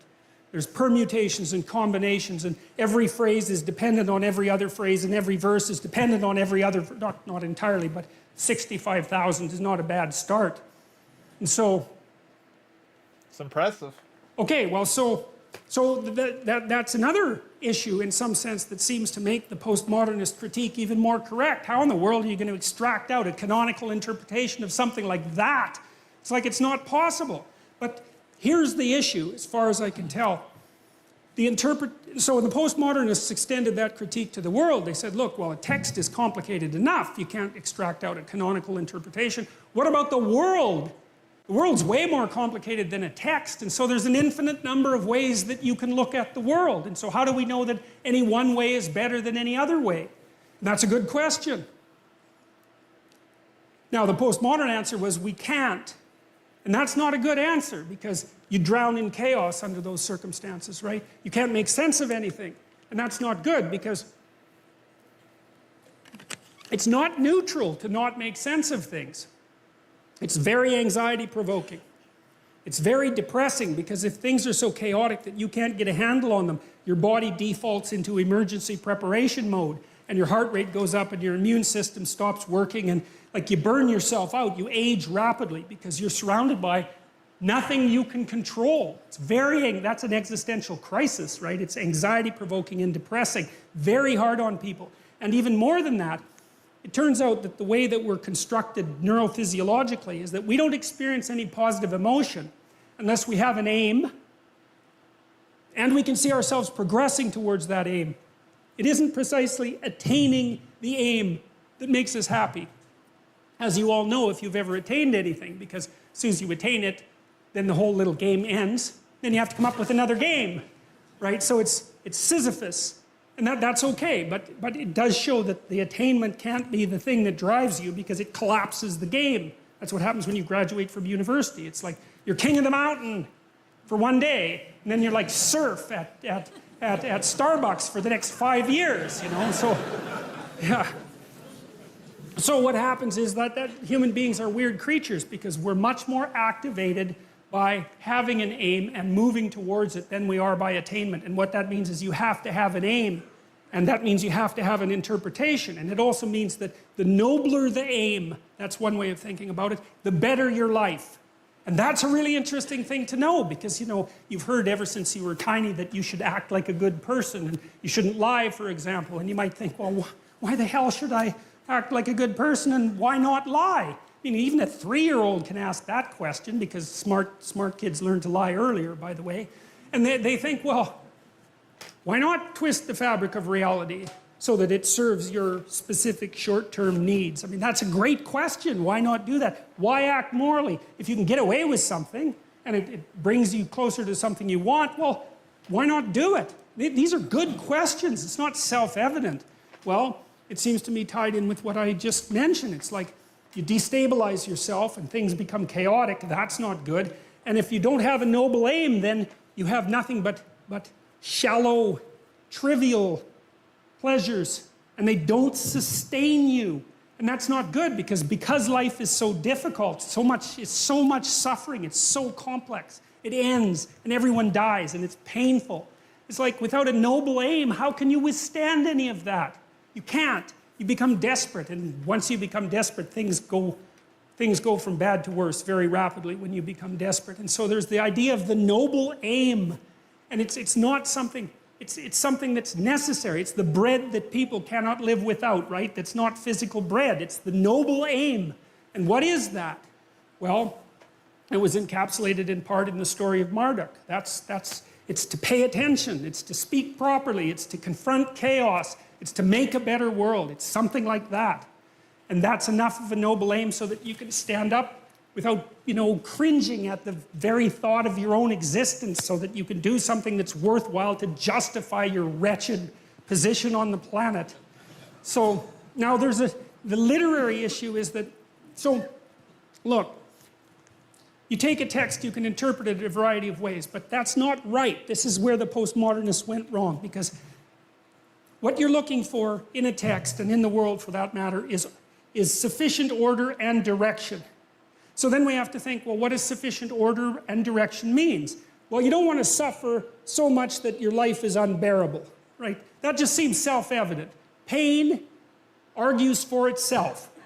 I think of pain as the fundamental reality because no one disputes it, right? I mean, even if you say that you don't believe in pain, it doesn't help when you're in pain. You still believe in it, right? You can't pry it up with logic and rationality. It just stands forth as what the fundament of existence, and that's actually quite useful to know. Say, well, you don't want any more of that than is absolutely necessary. And I think that's self-evident. And then you say, well, wait a minute, it's more complicated than that.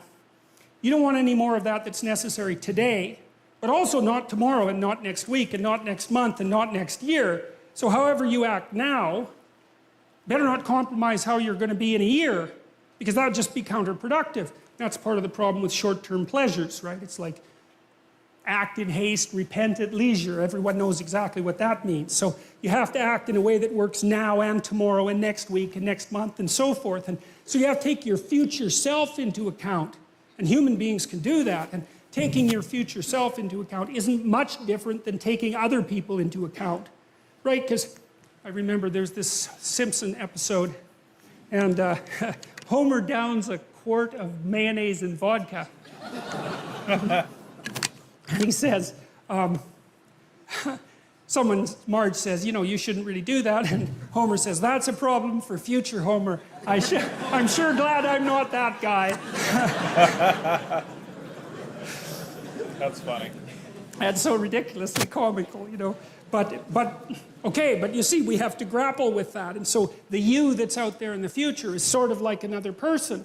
And so figuring out how to conduct yourself properly in relationship to your future self isn't much different than figuring out how to conduct yourself in relationship to other people. But then we could expand the constraints.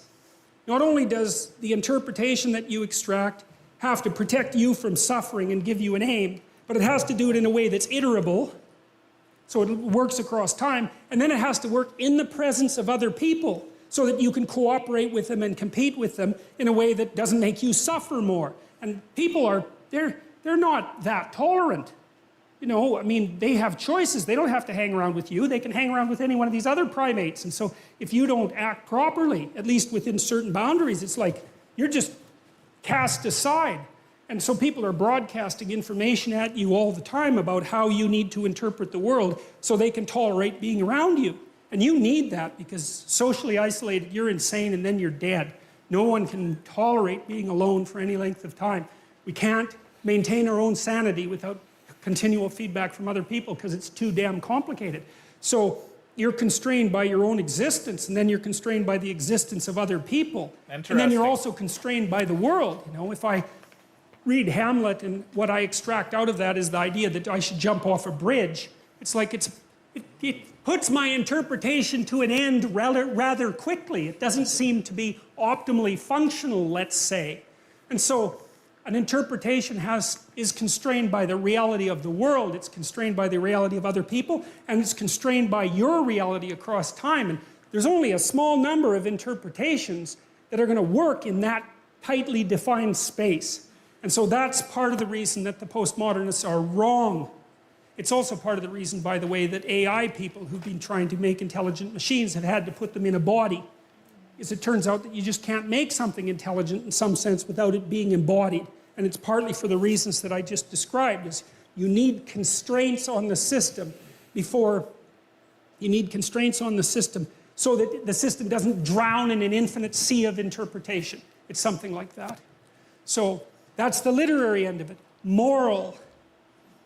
Well, morality for me is about action. And I'm an existentialist in some sense. And what that means is that I believe that what people believe to be true is what they act out, not what they say. And so there's lots of definitions of truth. I mean, truth is a very expansive word, and you can think of objective truth. But behavioral truth isn't the same as objective truth. What you should do isn't the same as what is. As far as I can tell, people debate that. But I think the reason that that has to be the case is because, think about it this way. You're standing in front of a field, and you can see the field. But the field doesn't tell you how to walk through it. There's an infinite number of ways you could walk through it. And so you can't extract out an inviolable guide to how you should act from the array of facts that are in front of you. Because there's just too many facts. And they don't have directionality. But you need to know. You need to know how not to suffer, and you need to know what your aim is. And so you have to overlay that objective reality with some interpretive structure. And it's the nature of that interpretive structure that we're going to be aiming at hard. I've given you some hints about it already. We've extracted it in part from observations of our own behavior and other people's behavior. And we've extracted it in part by the nature of our embodiment that's been shaped over hundreds of millions of years. But we see the infinite plane of facts and we impose a moral interpretation on it. And the moral interpretation is what to do about what is. And that's associated both with security, because you just don't need too much complexity, and also with aim. And so we're mobile creatures, right? We need to know where we're going, because all we're ever concerned about, roughly speaking, is where we're going. That's what we need to know. Where are we going? What are we doing? And why? And that's not the same question as what is the world made of objectively. It's a different question. It requires different answers. And so that's the domain of the moral as far as I'm concerned, which is, well, what are you aiming at? And that's the question of the ultimate ideal in some sense. Even if you have trivial little, fragmentary ideals, there's something trying to emerge out of that that's more coherent and more integrated and more applicable and more practical. And that's the other thing, is that, you think about literature and you think about art and you think those aren't very tightly tied to the earth. They're Empyrean and airy and spiritual, and they don't seem practical, but I'm a practical person. And part of the reason that I want to assess these books from a literary and aesthetic and evolutionary perspective is to extract something of value, something of real value that's practical. Something, because one of the rules that I have when I'm lecturing is that I don't want to tell anybody anything that they can't use, because I think of knowledge as a tool. It's something to implement in the world. We're tool-using creatures, and our knowledge is tools. And we need tools to work in the world. We need tools to regulate our emotions and to make things better and to put an end to suffering to the degree that we can and to live with ourselves properly and to stand up properly. And you need the tools to do that. And so I don't want to do anything in this lecture series that isn't practical. I want you to come away having things put together in a way that you can immediately apply, not interested in abstraction for the sake of abstraction. Rational, well, it's got to make sense, because the more restrictions on your theory, the better. And so I want it all laid out causally so that B follows A and B precedes C, and in a way that's understandable and doesn't require any unnecessary leap of faith. You know, because that's another thing that I think interferes with our relationship with a collection of books like the Bible, is that you're called upon to believe things that no one can believe. And that's no good, because that's a form. Alrighty, guys. I'm going to pause it there. My buddy's picking me up. Eddie's about to be here. But this is fun. We're definitely going to finish this. We're going to continue it. An hour 26. That's good stuff. It's good to... It's fun. It's fun to kind of push ourselves to think. I had some good conversations. I had a bad conversation. But, yeah. It was good, guys. We're definitely going to continue some of this. I'm going to raid out to somebody. Let's see. Who should we raid out to? Another maiden.